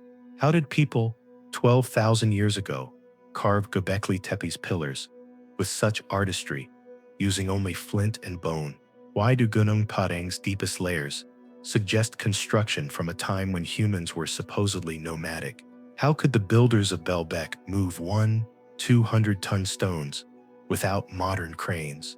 These questions, grounded in physical evidence, have sparked theories that stretch beyond the cautious explanations of mainstream archaeology. Some propose that these feats required technologies lost to time, methods of cutting stone, harnessing energy, or organizing labor that we've yet to rediscover. Others go further, suggesting that our ancestors may have had help, perhaps from beings not of this earth. These ideas, while dismissed by scholars, linger in the collective imagination, fueled by the sheer scale of what we've uncovered and the gaps in our understanding of how it was done. Let's begin with one of the most persistent theories, the idea of extraterrestrial influence. For decades, authors and theorists have pointed to sites like Baalbek and Pumapunku as evidence of alien intervention. The trilithon at Baalbek, with its 800-ton blocks fitted so precisely, seems almost too perfect for human hands alone. At Pumapunku, the andesite stones, cut with machine-like accuracy and featuring standardized joints, suggest a level of technology that feels anachronistic. Could these be the work of advanced beings who visited Earth thousands of years ago, sharing knowledge with our ancestors before vanishing into the stars? Proponents of this theory argue that the myths of gods descending from the heavens, found in cultures from Sumeria to Mesoamerica, might be distorted memories of such encounters. The carvings at Göbekli Tepe, with their enigmatic symbols and celestial alignments, could they encode messages from these visitors? A blueprint of cosmic knowledge preserved in stone. This idea, popularized by writers like Erich von Daniken, captivates because it offers a simple explanation for the seemingly impossible. Why struggle to imagine how ancient peoples moved massive stones when we can envision advanced machinery or anti-gravity devices lent by extraterrestrial engineers? Yet mainstream archaeology counters that such theories underestimate human ingenuity. The precision at Pumapunku, for instance, could result from years of patient grinding with abrasive materials, a process requiring skill rather than alien technology. The labor at Baalbek, while monumental, could have been achieved with ropes, rollers, and the collective strength of a motivated community. Still, the allure of the extraterrestrial hypothesis persists, not because it's proven, but because it invites us to wonder, what if the truth lies beyond our current grasp, in a realm where history and science fiction converge? Another provocative theory centers on lost technologies, methods so advanced they rival modern engineering, but left no trace in the archaeological record. Consider the stonework at Sacsayhuaman, where granite blocks fit together like puzzle pieces, their joints resisting earthquakes for centuries. Some speculate that the builders used techniques we've yet to rediscover, perhaps involving acoustic levitation or electromagnetic forces. The idea of acoustic levitation, though far-fetched, draws from myths in various cultures that describe stones being moved by sound, chants, music, or vibrations that somehow lighten their weight. Modern experiments have shown that sound waves can levitate small objects, leading some to wonder if ancient peoples mastered a primitive version of this principle, using rhythmic chants or resonant frequencies to aid their work. At Gunung Padang, the chambers detected by radar seem designed to amplify sound, suggesting a knowledge of acoustics that could have served ceremonial or practical purposes. Then there's the possibility of chemical or thermal techniques. Some propose that the builders of Pumapunku used compounds. No evidence of such compounds survives, but perishable materials like plant extracts or wooden tools would have decayed long ago. Others suggest that the builders harnessed geothermal energy or natural magnetic fields to aid their work, pointing to the precise alignments of many megalithic sites with the Earth's magnetic poles. These theories, while speculative, highlight the gaps in our understanding. The absence of tool marks on Pumapunku's stones, the seamless joints at Sacsayhuaman, the sheer weight of Baalbek's trilithon, they suggest methods that go beyond the flint and bronze tools we assume were used. Could these be traces of a science we've forgotten? A craft refined over generations and lost to catastrophe or time? Perhaps the most tantalizing hypothesis is that of a global civilization, a network of advanced societies that spanned continents long before recorded history. The similarities between distant sites are striking. Göbekli Tepe's T-shaped pillars, carved with animals, echo the totemic art of ancient South America. The precise stonework at Pumapunku shares an uncanny resemblance to the polygonal walls of Sacsayhuaman. Despite being thousands of miles apart, the submerged structures of Dwarka and Yonaguni suggest maritime cultures that could have connected Asia, Africa, and beyond. Could these sites be remnants of a shared tradition, a global culture that traded knowledge, art, and technology across ancient seas? Some theorists propose that this civilization flourished during the Ice Age, when lower sea levels exposed vast coastal plains, allowing communities to thrive and exchange ideas. When the seas rose, these societies were scattered, their legacy preserved only in myths of golden ages and sunken lands. The legend of Atlantis, first told by Plato, fuels this idea. Described as a sophisticated island civilization, destroyed by flood, Atlantis has long been dismissed as allegory, but the discovery of submerged cities like Pavlopetri and Dwarka raises the possibility that such tales hold grains of truth. Could Atlantis have been a real place, perhaps a hub of this global network, its memory distorted through millennia of storytelling? Similarly, the Pacific legend of Mu, a lost continent said to have connected Asia and the Americas, finds echoes in Yonaguni's enigmatic terraces. These stories, found in cultures worldwide, describe advanced societies swallowed by the sea, their knowledge surviving only in oral traditions. The flood myths of the Bible, the Epic of Gilgamesh, and Hindu scriptures might reflect real events, the melting of ice sheets that drowned coastal civilizations 15,000 years ago. If so, the sites we've explored could be fragments of this lost world, their stones and ruins the last voices of a forgotten age. But let's consider a darker possibility. What if the truth about these sites has been deliberately hidden? Some conspiracy theorists argue that governments, institutions, or secret societies suppress evidence of ancient civilizations to maintain a narrative of linear progress. The retraction of the 2023 paper on Gunung Padang, for instance, sparked claims of a cover-up, with critics alleging that its findings were too disruptive to accepted history. Could there be archives of forbidden knowledge, artifacts, texts, or technologies locked away to prevent us from questioning the past? The idea of a global elite guarding ancient secrets is a staple of conspiracy lore, from tales of the Vatican hiding Atlantean records to rumors of classified excavations beneath the Antarctic ice. While no evidence supports these claims, they resonate because they tap into a deeper truth. Our understanding of history is incomplete, and each new discovery challenges the stories we've been told. These theories, whether extraterrestrial, technological, or conspiratorial, thrive in the gaps of our knowledge. Mainstream archaeology offers compelling counter-arguments. The feats at Baalbek and Pumapunku, while extraordinary, can be explained by human ingenuity, patience, and collective effort. Experimental archaeology has shown that massive stones can be moved with ropes and rollers, carved with abrasive techniques, and aligned with the stars through careful observation. The similarities across sites might reflect universal human impulses to build, to worship, to connect with the cosmos, rather than a single global civilization. Yet these explanations, while grounded, don't fully quell the sense of wonder. The precision of the stonework, the scale of the labor, the celestial alignments suggest a sophistication that feels out of place in the deep past, inviting us to keep questioning. As we sit by this imaginary fire, the stars above mirroring those our ancestors watched, we feel the pull of these mysteries. The theories we've explored may not hold the truth, but they remind us that history is not a closed book, but a living puzzle. Each monument, each submerged ruin, each carved pillar is a piece of that puzzle, waiting for us to fit it into the larger picture. The idea of extraterrestrial visitors or lost technologies may be a leap, but it reflects our desire to honor the brilliance of our ancestors, to imagine them as capable of wonders we've yet to fully grasp.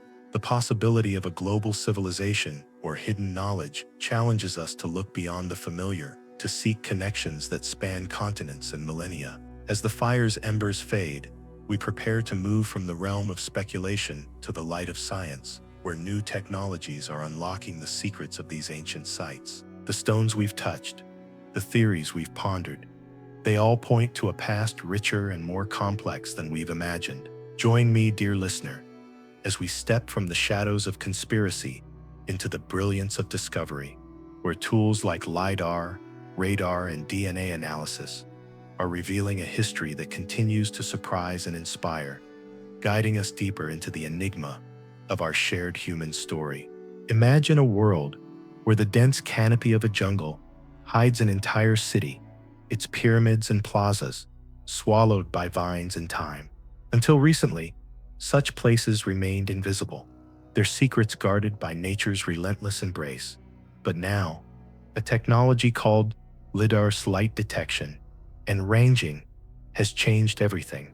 From aircraft soaring above the treetops, LiDAR fires millions of laser pulses toward the ground, measuring the time it takes for each to return. Advanced algorithms strip away reflections from leaves and branches, revealing the bare earth below with astonishing precision. In the jungles of Guatemala, LiDAR has uncovered sprawling Maya cities, their pyramids, causeways, and agricultural terraces stretching across landscapes once thought empty. In Cambodia, it has mapped the full extent of Angkor, showing it not as a mere cluster of temples, but as the heart of a vast urban complex that may have housed 1 million souls at its peak. These discoveries are not just new sites, but new chapters, proving that ancient societies were far larger and more complex than we ever imagined.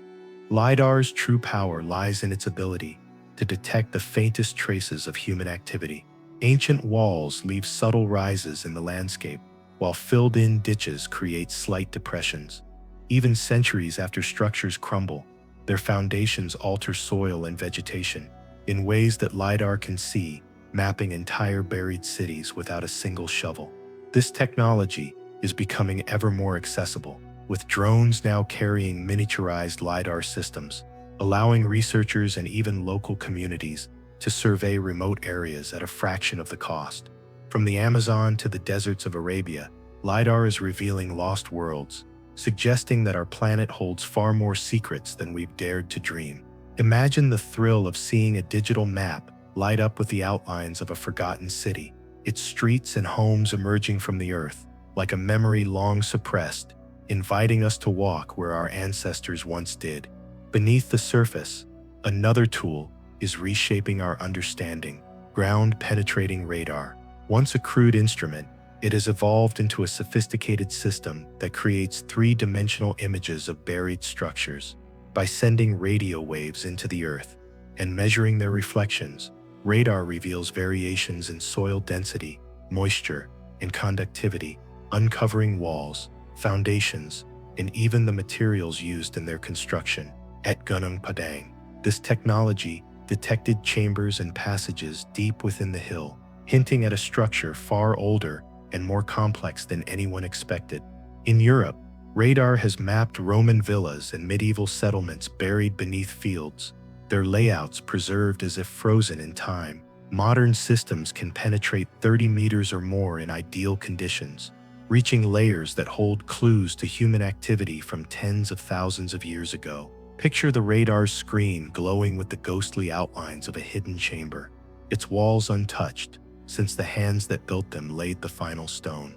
The implications are profound. These deep scans allow us to explore sites like Gunung Padang without disturbing them, preserving their integrity while revealing their secrets. In deserts, where dry conditions enhance radar's effectiveness, satellite-based systems now survey vast regions, detecting buried features across entire continents. These tools are not just finding new sites, but challenging our timelines. The deepest layers at Gunung Padang, suggesting construction as old as 20,000 years, were revealed through such technology, pushing back the boundaries of what we thought possible. Each scan is a conversation with the past, a chance to hear the voices of those who built these places, their labor etched in the Earth's memory. But perhaps the most revolutionary tool is one that captures the very essence of ancient lives: environmental DNA, or eDNA. Once we relied on bones and teeth to trace the movements of ancient peoples, but now soil itself tells their stories. Every archaeological site is a genetic archive, preserving traces of the humans, animals, plants, and even microorganisms that once thrived there. By analyzing eDNA, researchers can reconstruct not just who lived in a place, but how they lived, what they ate, what diseases they faced, how they shaped their environment. At sites in North America, eDNA has revealed human presence thousands of years earlier than any artifacts, pushing back the timeline of human arrival in the Americas. In submerged sites like Atlit Yam, soil samples yield DNA from crops and livestock, painting a vivid picture of a Neolithic village's daily life. Imagine sifting through the earth, knowing that each grain holds the genetic echoes of a family that once laughed, worked, and dreamed by a now-vanished shore. This technology is rewriting history. In caves and settlements, eDNA uncovers the diets of ancient peoples, revealing whether they hunted wild game or cultivated early crops. It traces migration patterns, showing how populations moved and mingled across continents. It even detects ancient pathogens, offering clues to the health and challenges of long-gone communities. The sensitivity of eDNA is staggering.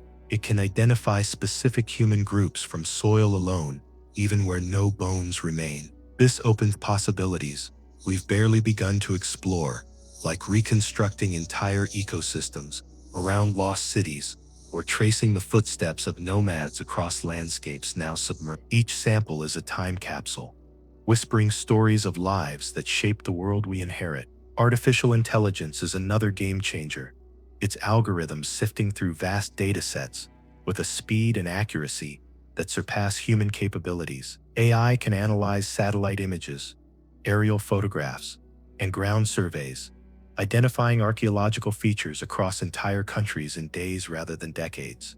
Trained on known sites, these systems recognize patterns, subtle ridges, geometric shapes, or vegetation changes that signal buried structures.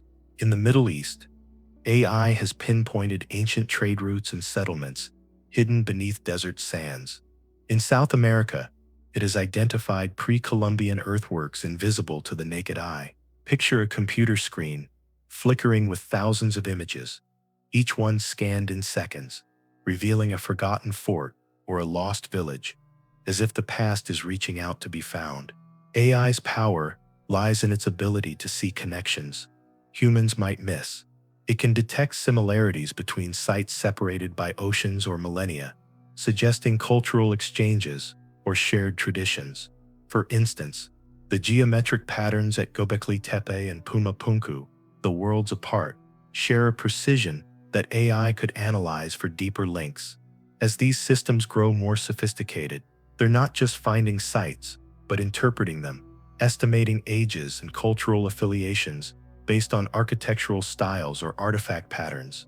This is transforming archaeology from a labor-intensive field to a global quest, where discoveries are no longer limited by the number of boots on the ground, but by the reach of our technology. The democratization of these tools is equally exciting. High-resolution satellite imagery, once restricted to well-funded institutions, is now freely available online, allowing amateur researchers to scan for potential sites from their homes. Drones, affordable and portable, enable local communities to survey their own lands, documenting heritage that might otherwise be lost. In regions like Africa and Southeast Asia, indigenous groups are using GPS and smartphones to map sacred sites, creating digital archives of their history. These citizen science efforts have led to remarkable finds: Roman forts spotted in satellite images, medieval villages mapped by local volunteers. Imagine a community gathering around a screen, their elders sharing oral traditions, as drones reveal the outlines of a temple their ancestors described, bridging the past and present in a single moment. These technologies are not just tools, but time machines, peeling back layers of earth and history to reveal worlds we thought were lost. They challenge us to rethink the scale of ancient societies, suggesting that cities, trade networks, and cultural achievements were far more widespread than we believed. But they also remind us of the fragility of this heritage. Rising sea levels, urban expansion, and climate change threaten countless sites, from coastal ruins to jungle temples. Digital preservation, through 3D scanning and virtual reality, offers a lifeline, creating detailed models of structures that may soon vanish. These virtual archives allow future generations to walk through ancient cities, to touch artifacts in digital museums, even as the physical world crumbles. As we stand on the cusp of this new era, the tools of modern archaeology are not just uncovering the past, but reshaping our future. They remind us that history is not a fixed story, but an ongoing exploration. Each discovery, a thread in the tapestry of human experience. The LiDAR maps, the radar images, the DNA sequences, they are keys to a locked door, opening paths to ancestors whose lives were as rich and complex as our own. And as we marvel at their power, we feel the pull of another mystery, one that lies not in stone or soil, but in the stories our ancestors told. Join me, dear listener, as we turn from the brilliance of science to the ancient art of oral tradition, where myths and legends hold clues to a past we're only beginning to understand, guiding us deeper into the enigma of our shared human story. Before the invention of writing, before clay tablets and papyrus, human knowledge lived in the minds and voices of our ancestors.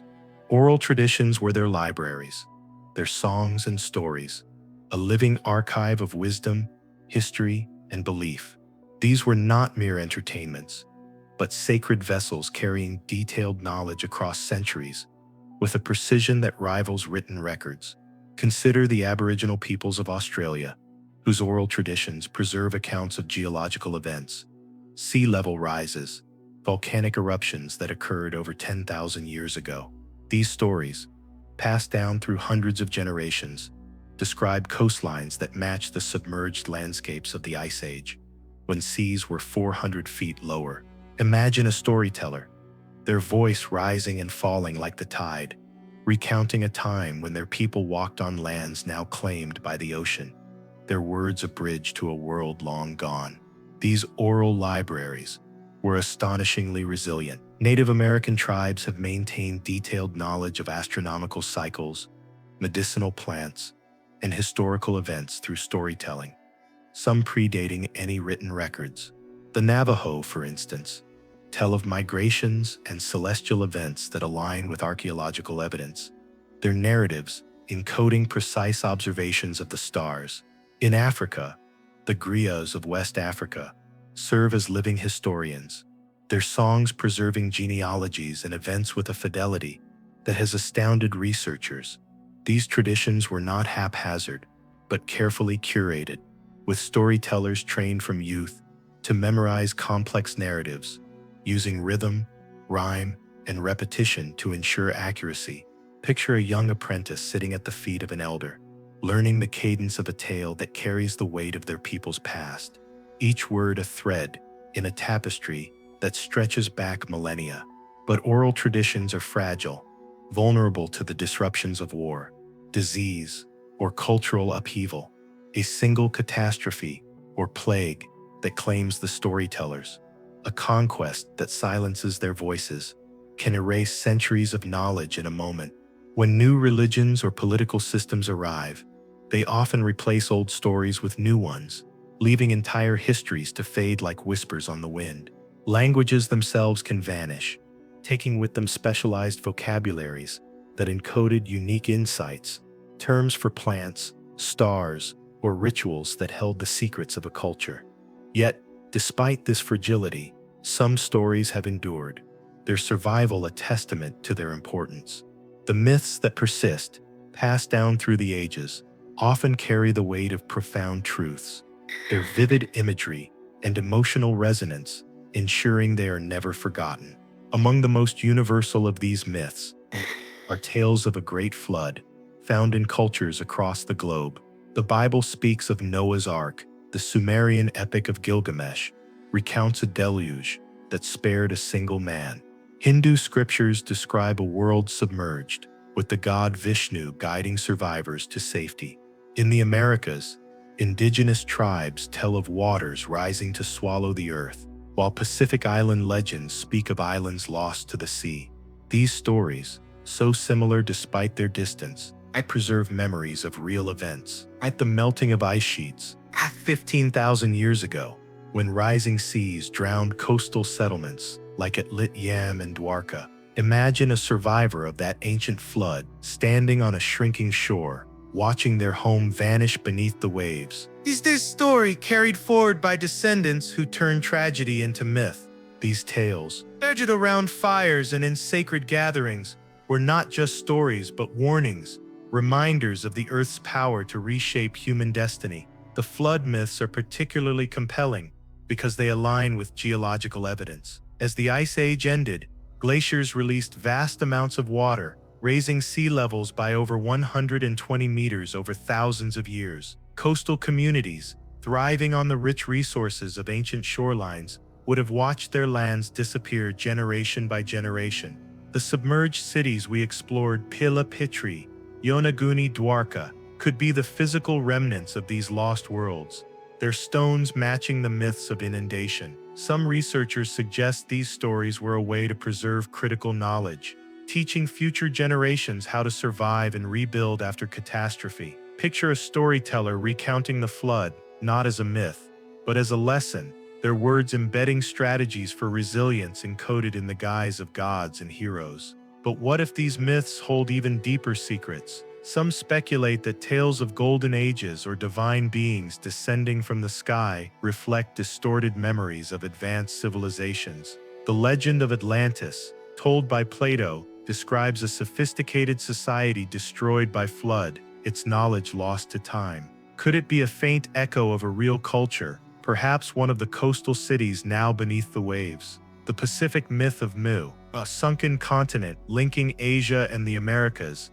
finds resonance in Yonaguni's enigmatic terraces. These stories often describe societies with advanced technologies, navigation, astronomy, or even esoteric knowledge that vanished in a cataclysm. Imagine a priestess chanting of a time when her people sailed vast oceans, their ships guided by stars, their cities glowing with wisdom now forgotten. Could these be glimpses of the global civilization? Some theorists propose a network of cultures that thrived before the seas rose. The idea of advanced knowledge encoded in myth takes us further into speculation. Some suggest that ancient stories of gods or celestial beings might reflect encounters with beings or technologies beyond human origin. The carvings at Göbekli Tepe, with their enigmatic symbols, could in this view be messages from a higher intelligence preserved by a people who revered their teachers. The precise stonework at Pumapunku, some argue, hints at tools or techniques, perhaps vibrational or chemical, that we've yet to rediscover. While mainstream archaeology dismisses such ideas, favoring human ingenuity, the myths themselves invite wonder. Why do so many cultures speak of sky gods or lost golden ages? Could they be preserving fragments of a history we've yet to uncover? A civilization that mastered arts and sciences we've only begun to imagine. These stories also served a practical purpose. In preliterate societies, myths were a way to encode complex knowledge, astronomical cycles, medicinal plants, or survival techniques, in forms that could be remembered and shared. The Aboriginal stories of submerged coasts, for instance, align with geological data, suggesting they preserved accurate maps of a drowned landscape. The Polynesian navigators used star chants to cross vast oceans, their oral traditions encoding precise navigational knowledge. Picture a navigator under a starlit sky, reciting a chant that maps the constellations, guiding their canoe across thousands of miles with an accuracy that rivals modern GPS. These myths were not just tales but tools, ensuring that critical knowledge survived the fragility of human memory. The power of these stories lies in their emotional resonance. Flood myths, with their vivid imagery of destruction and rebirth, capture the fear and hope of a people facing an uncertain world. Tales of golden ages evoke a longing for a time when humanity lived in harmony with the earth or the cosmos. These narratives, rich with drama and meaning, were designed to stick in the mind, to be retold with care and reverence. They remind us that our ancestors were not just builders of stone, but of stories, their voices carrying truths across millennia. As we listen to these echoes, we feel a connection to those who came before, their hopes and fears mirroring our own. As the night deepens and the stars grow brighter, we sense that these myths are more than relics. They are invitations to look deeper, to question what we think we know. The stories of floods, gods, and lost worlds lead us to another mystery: the capabilities of the people who told them. Were they truly as primitive as we've been taught, or did they possess a wisdom that rivaled our own? Join me, dear listener, as we move from the realm of myth to the brilliance of human potential, exploring how our ancestors' ingenuity and determination shaped a past far richer and more complex than we've ever imagined.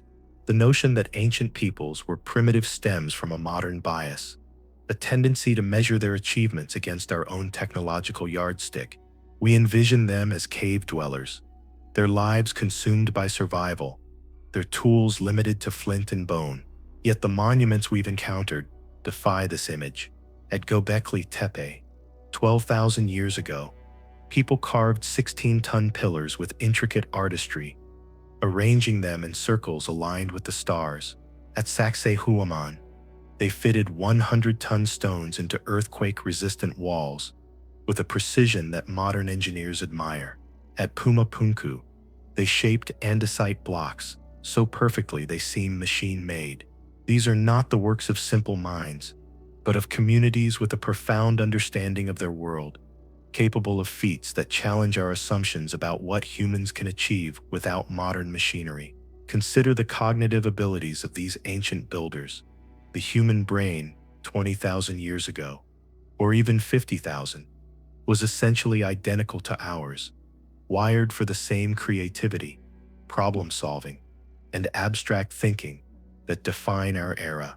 What they lacked was not intelligence, but the accumulated knowledge we inherit, the centuries of written records, scientific discoveries, and technological advancements. Yet without these, they accomplished wonders. The builders of Baalbek, moved 800-ton stones across miles of rugged terrain, a task requiring not just physical strength, but a deep understanding of leverage, balance, and logistics. Imagine the planning sessions, the debates over angles and weights, the shared vision that drove hundreds to labor for years. This was not brute force, but brilliance, a testament to minds that saw possibilities where we see obstacles. The engineering at these sites reveals a mastery of mathematics and geometry. At Sacsayhuaman, stones with up to 12 sides fit together like a three-dimensional puzzle, their angles calculated to distribute stress and resist earthquakes.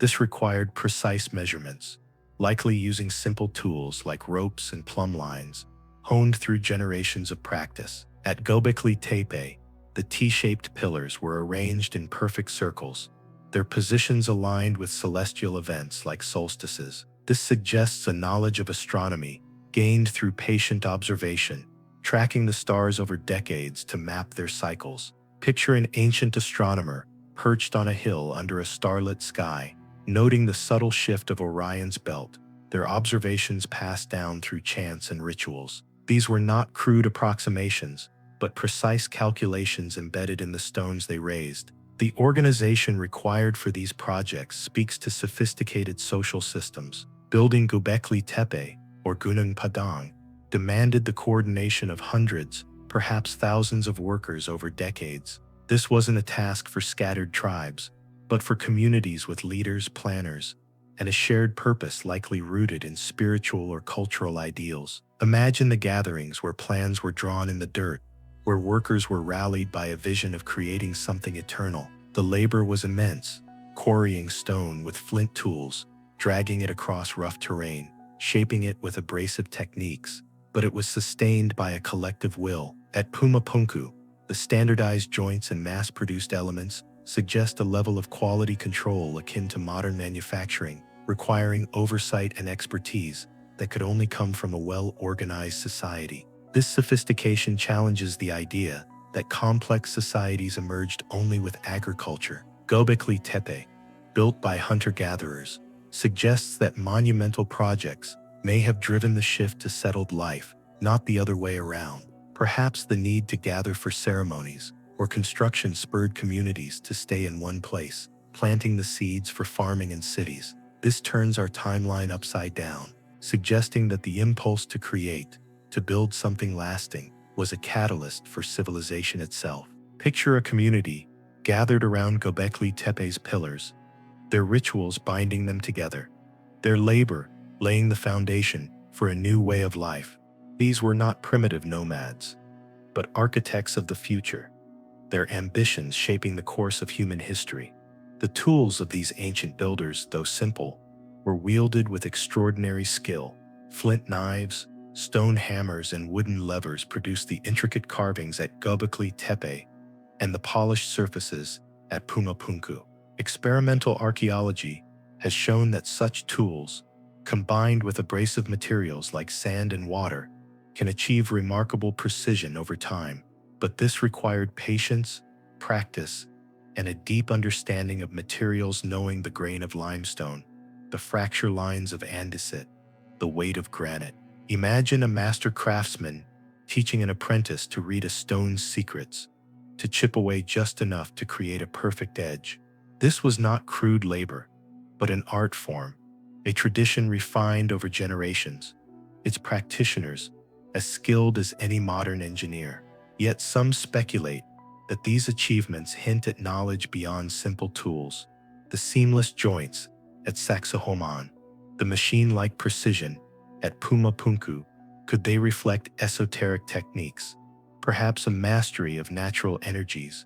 Some fringe theories propose that ancient peoples used sound or vibration to shape stone, a concept rooted in myths of music moving mountains.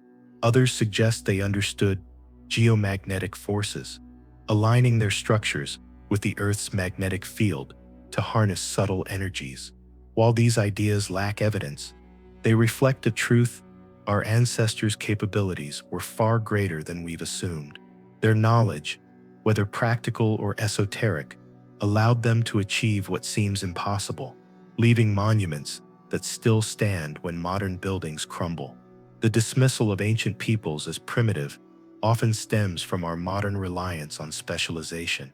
Today, complex projects require teams of experts, engineers, architects, astronomers, each with narrow expertise. But ancient craftsmen were polymaths, blending skills in stonework, astronomy, and leadership. At Göbekli Tepe, the same person might have carved a pillar, calculated its alignment, and led a ritual under its shadow. This integration of knowledge made them versatile, their worldviews connecting practical tasks with spiritual meaning. Imagine a builder at Baalbek, their hands calloused from stone, their mind mapping the stars, their heart driven by a belief that their work would touch eternity. This holistic approach may have made them more effective than our fragmented modern teams. Their creations, a seamless blend of art, science, and faith, debunking the myth of the primitive, doesn't diminish the mystery, it deepens it. These ancient peoples didn't need extraterrestrial help or lost technologies to achieve greatness. Their brilliance was human, rooted in the same creativity and determination that drive us today. The stones of Baalbek, the walls of Sacsayhuaman, the pillars of Göbekli Tepe are not anomalies, but evidence of what humans can do when united by a shared vision. They remind us that innovation is not a modern invention, but a timeless trait, one that allowed our ancestors to shape stone, map the stars, and build legacies that endure. As we stand amidst these ancient works, the night air cool against our skin, we feel a kinship with those who came before. Their minds, like ours, sought meaning, their hands crafted beauty, their hearts dreamed of immortality. The past is not a distant echo, but a living thread, connecting us to ancestors who faced challenges as daunting as our own. And as we ponder their capabilities, we are drawn to a broader question. What do these achievements mean for us today? The wonders we've encountered, pillars aligned with constellations, cities drowned by ancient seas, stones fitted with impossible precision, taunt us to rethink our story. We often view history as a straight path, a climb from primitive beginnings to modern triumphs. But these sites suggest a different narrative, one of cycles, of civilizations rising and falling, of knowledge gained and lost, only to be rediscovered by those who follow. This perspective humbles us, reminding us that our achievements, grand as they seem, are but a chapter in a much longer book. The builders of Göbekli Tepe, 12,000 years ago, looked at the same stars we see tonight, their hearts stirred by the same wonder, their minds wrestling with the same questions about meaning and eternity. Imagine them standing in their sacred circles, their voices raised in ritual, seeking to anchor their fleeting lives to something greater. Their dreams are not so different from ours, their stones a testament to a universal human drive to create, to endure, to transcend. This connection across time teaches us humility. Our modern world, with its steel towers and digital archives, feels permanent. Yet it is as fragile as the wooden homes of ancient peoples, lost to decay or disaster. The submerged cities of Atlit Yam and Dwarka, swallowed by rising seas, remind us that even the greatest societies can vanish, their stories preserved only in fragments or myths. This fragility is a mirror to our own time, where climate change, conflict, and the march of progress threaten our creations. Yet it is also a source of hope. The endurance of these ancient monuments, through earthquakes, floods, and millennia, shows that some human works can outlast the chaos of time. Picture the trilithon at Baalbek, its 800-ton stones, standing firm through wars and tremors, a silent promise that what we build with purpose can endure. This duality, fragility, and resilience invites us to cherish our moment in history, to build with intention, knowing that our legacy too may speak to future generations. The philosophical weight of these discoveries lies in their challenge to our assumptions. We've often underestimated our ancestors, labeling them primitive because their tools were simple or their lives unwritten.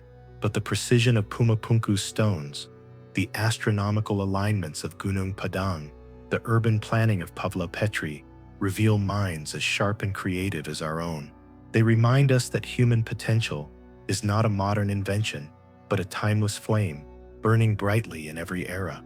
The builders of Sacsayhuaman, fitting stones to withstand earthquakes, understood engineering principles we're only now rediscovering. The stargazers of Göbekli Tepe, tracking constellations over centuries, wove science and spirituality into a single vision. Imagine their pride as they raised each pillar, their joy as they saw their work align with the heavens.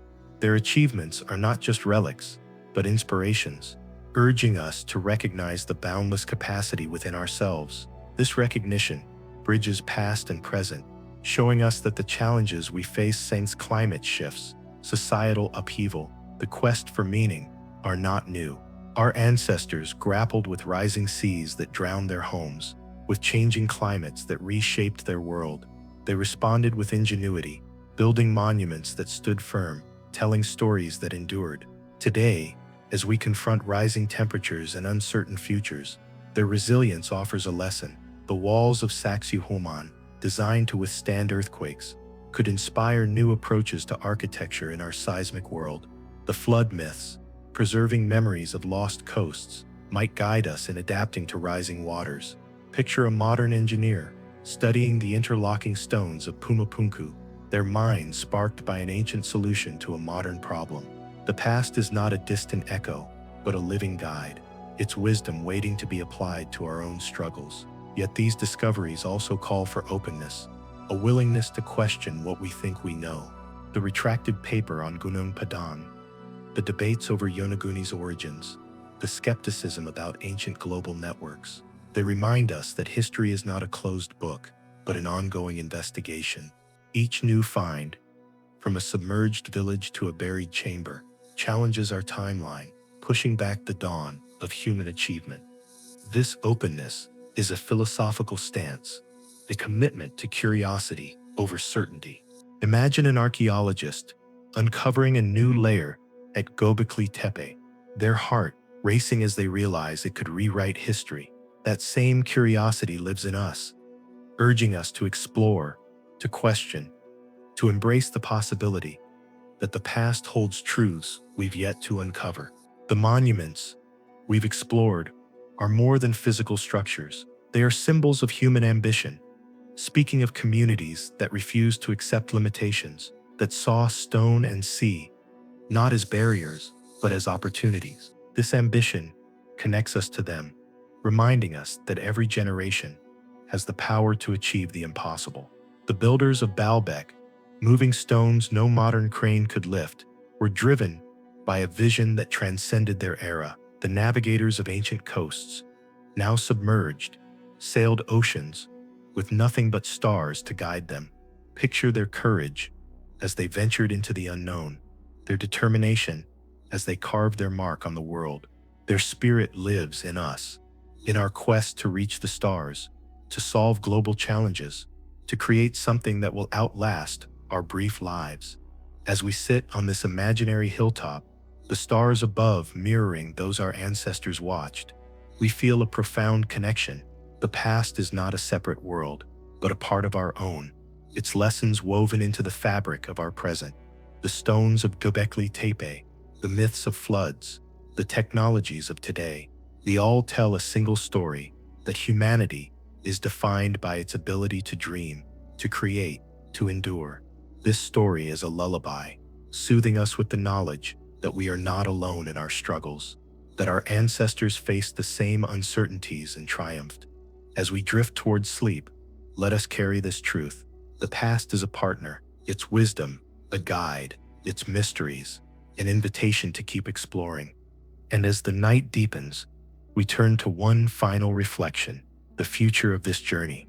The tools that uncovered these wonders, LIDAR, DNA, II, are only the beginning, promising discoveries that will further reshape our understanding. The future of archaeology is being shaped by a revolution in technology, tools that seem to wield the magic of ancient myths. LIDAR, with its laser pulses piercing jungles and deserts, has already revealed lost cities in Guatemala and Cambodia, but its potential is only beginning to unfold. Imagine drones, smaller and more precise than ever, hovering over uncharted regions of the Amazon or the Sahara, mapping buried temples and forgotten roads with a clarity that rivals a painter's brush. These drones, now affordable to local communities and researchers alike, are democratizing discovery, allowing anyone with curiosity to uncover the past. Satellites, equipped with advanced radar, scan entire continents from orbit, detecting subtle traces of human activity. Ancient field systems, hidden settlements that lie beneath sand or ice. Picture a satellite's data streaming to a researcher's screen, revealing a network of villages in Antarctica's frozen depths, a place where some speculate lost civilizations might rest, preserved by ice and time. Ground-penetrating radar, once a blunt tool, now creates three-dimensional portraits of buried worlds. Its waves probe deeper than ever, reaching layers that hold secrets from 20,000 years ago or more, like those at Gunung Padang. Future systems could map entire underground complexes, tombs, or ritual spaces without disturbing a single grain of soil. Imagine a technician watching as a radar image forms, the ghostly outline of a chamber emerging from the earth, its purpose a mystery waiting to be solved. These tools, combined with AI, are transforming archaeology into a global quest. Artificial intelligence sifts through vast datasets, satellite images, excavation records, ancient texts, identifying patterns that human eyes might miss. In the coming years, AI could uncover connections between distant sites, like shared symbols at Göbekli Tepe and Pumapunku, hinting at cultural exchanges we've yet to imagine.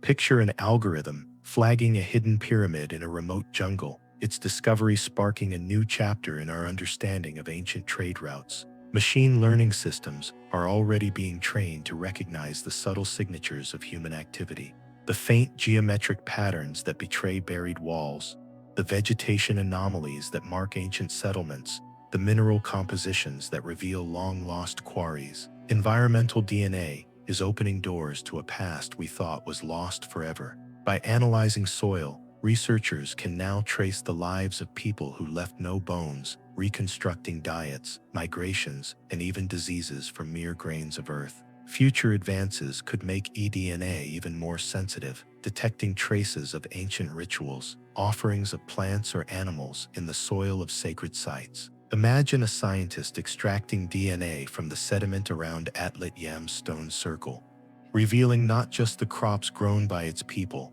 but the specific varieties they cultivated, the animals they revered, the microbes that shaped their health and environment. This technology could soon probe the ocean floor, where submerged cities like Dwarka and Yonaguni lie, uncovering genetic echoes of mariners who sailed ancient seas. Such discoveries might confirm myths of lost continents, linking submerged ruins to tales of Atlantis or Mu, or reveal entirely new cultures that thrived on now drowned coasts. The genetic record could tell us not just who these people were, but how they lived, what they believed, how they adapted to rising waters and changing climates. The democratization of archaeology is perhaps the most exciting frontier. No longer confined to academic institutions, discovery is becoming a global endeavor. Online platforms allow volunteers to analyze satellite imagery, spotting potential sites from their homes. Citizen scientists have already identified Roman camps, Maya settlements, and Viking longhouses through careful examination of freely available satellite data. In Africa, communities use smartphones to document rock art and sacred places, preserving their heritage before it's lost to development or climate change. Indigenous groups, with their deep oral traditions, are guiding archaeologists to sites long overlooked, their stories aligning with new findings in ways that bridge ancient wisdom and modern science. Picture a village elder in Polynesia, sharing a tale of a sunken island as a drone confirms its existence beneath the waves. The oral tradition and technological discovery converging in a moment of profound validation. These collaborations are not just uncovering sites, but enriching our understanding, weaving traditional knowledge with scientific rigor to create a fuller picture of the past. Yet this future is not without challenges. Climate change threatens coastal sites, with rising seas, eroding ruins like Pavlopetri faster than we can study them. Urban expansion and industrial activity destroy others before they can be properly documented. The race against time has never been more urgent, as each passing year sees irreplaceable heritage lost to the forces of modernity and environmental change. Digital preservation offers hope in this race against destruction. 3D scanning and virtual reality can recreate sites with millimeter precision, allowing future generations to explore them even if the physical remains are lost. Imagine walking through a virtual Göbekli Tepe, its pillars glowing under a simulated moon, or diving into a digital Dwarka, its streets alive with the bustle of an ancient port, recreated from archaeological evidence and historical accounts. These virtual archives are building a global library of human heritage, ensuring that the past endures even as the earth changes beneath our feet. But they also raise profound questions about the nature of preservation itself. Is a digital copy truly the same as the original? Can virtual reality capture the spiritual essence that drew ancient peoples to these sacred places? The future of archaeology is also a call to curiosity, a reminder that every discovery raises new questions, each answer revealing deeper mysteries. Each site we've explored, Nish, Baalbek's massive stones, Sacsayhuaman's precise walls, Yonaguni's enigmatic terraces, has pushed back the timeline of human achievement, forcing us to reconsider what our ancestors were capable of. Tomorrow's tools could reveal even older wonders, perhaps beneath the Antarctic ice, where some researchers speculate that evidence of pre-Ice Age civilizations might lie, preserved, or in the uncharted depths of the Pacific, where entire continents may have vanished beneath the waves. Some speculate that these discoveries might be suppressed, that institutions fear findings that disrupt established narratives. While such conspiracies lack evidence, they reflect a deeper truth. The past is vast, and our understanding is but a glimpse through a keyhole. The possibility that revolutionary discoveries await, hidden in plain sight, or buried beneath layers of earth and time, continues to fuel the imagination of researchers and dreamers alike. Picture an archaeologist uncovering a new site, their heart racing as they realize it could rewrite history, their findings a challenge to all we thought we knew. That same sense of wonder, of standing on the precipice of discovery, drives the technological revolution that is reshaping our understanding of the past. As quantum computing emerges, it promises to accelerate pattern recognition in archaeological data to unprecedented speeds. Quantum sensors could detect buried structures with sensitivity beyond anything we currently possess.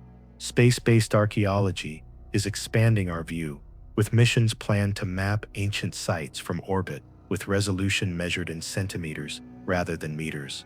Underwater archaeology is being revolutionized by autonomous vehicles that can explore the deepest ocean trenches, searching for evidence of civilizations that may have existed when sea levels were hundreds of feet lower.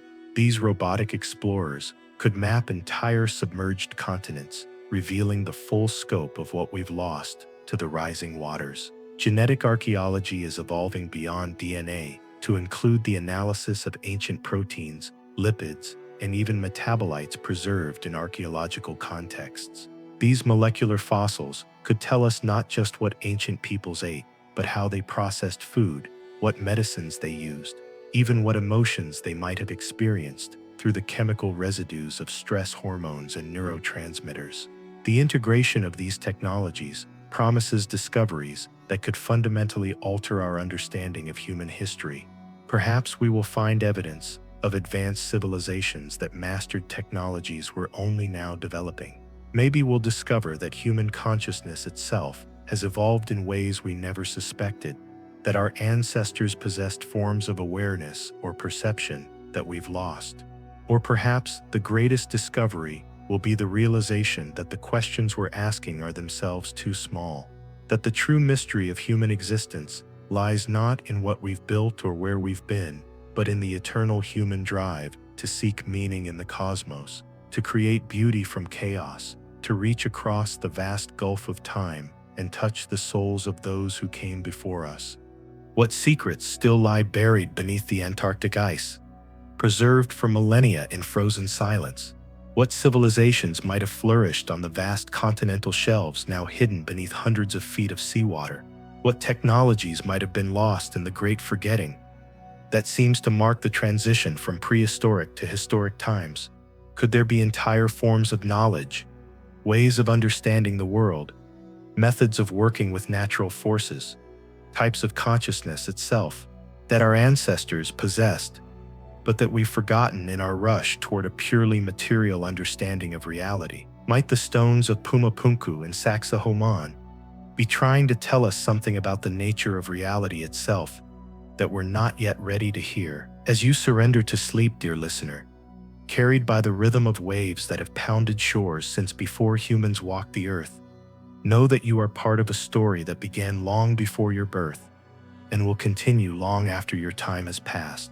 You are a thread in a tapestry woven from stardust and dreams, from stone and spirit, from questions that echo across eternity. The monuments we visited tonight stand as proof that human consciousness is capable of achievements that transcend the limitations of any single lifetime, any single generation, any single understanding of what is possible. They remind us that we are inheritors of a legacy far more magnificent and mysterious than we often dare to believe. Rest now in the embrace of these ancient mysteries, knowing that tomorrow will bring new discoveries, new questions, new opportunities to touch the infinite through the finite, to glimpse eternity through the temporal. The stones are still singing their silent songs.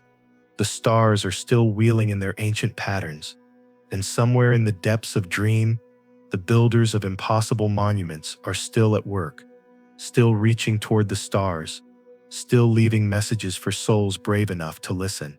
What if everything we think we know about our past is merely prologue to revelations that await us in the deeper chambers of time? What if the greatest archaeological discovery of all is still waiting to be made, buried not in earth or stone, but in the unexplored territories of human consciousness itself? Sweet dreams, fellow traveler through the corridors of time. May your rest be filled with visions of ancient wonders and future possibilities, with the whispered secrets of vanished civilizations and the promise of mysteries yet to be revealed. For this is Epoch History for Sleep, where every ending is just another beginning, every answer just another doorway, every moment of rest just preparation for the next great journey into the magnificent unknown. The questions echo into eternity, and perhaps that's exactly as it should be.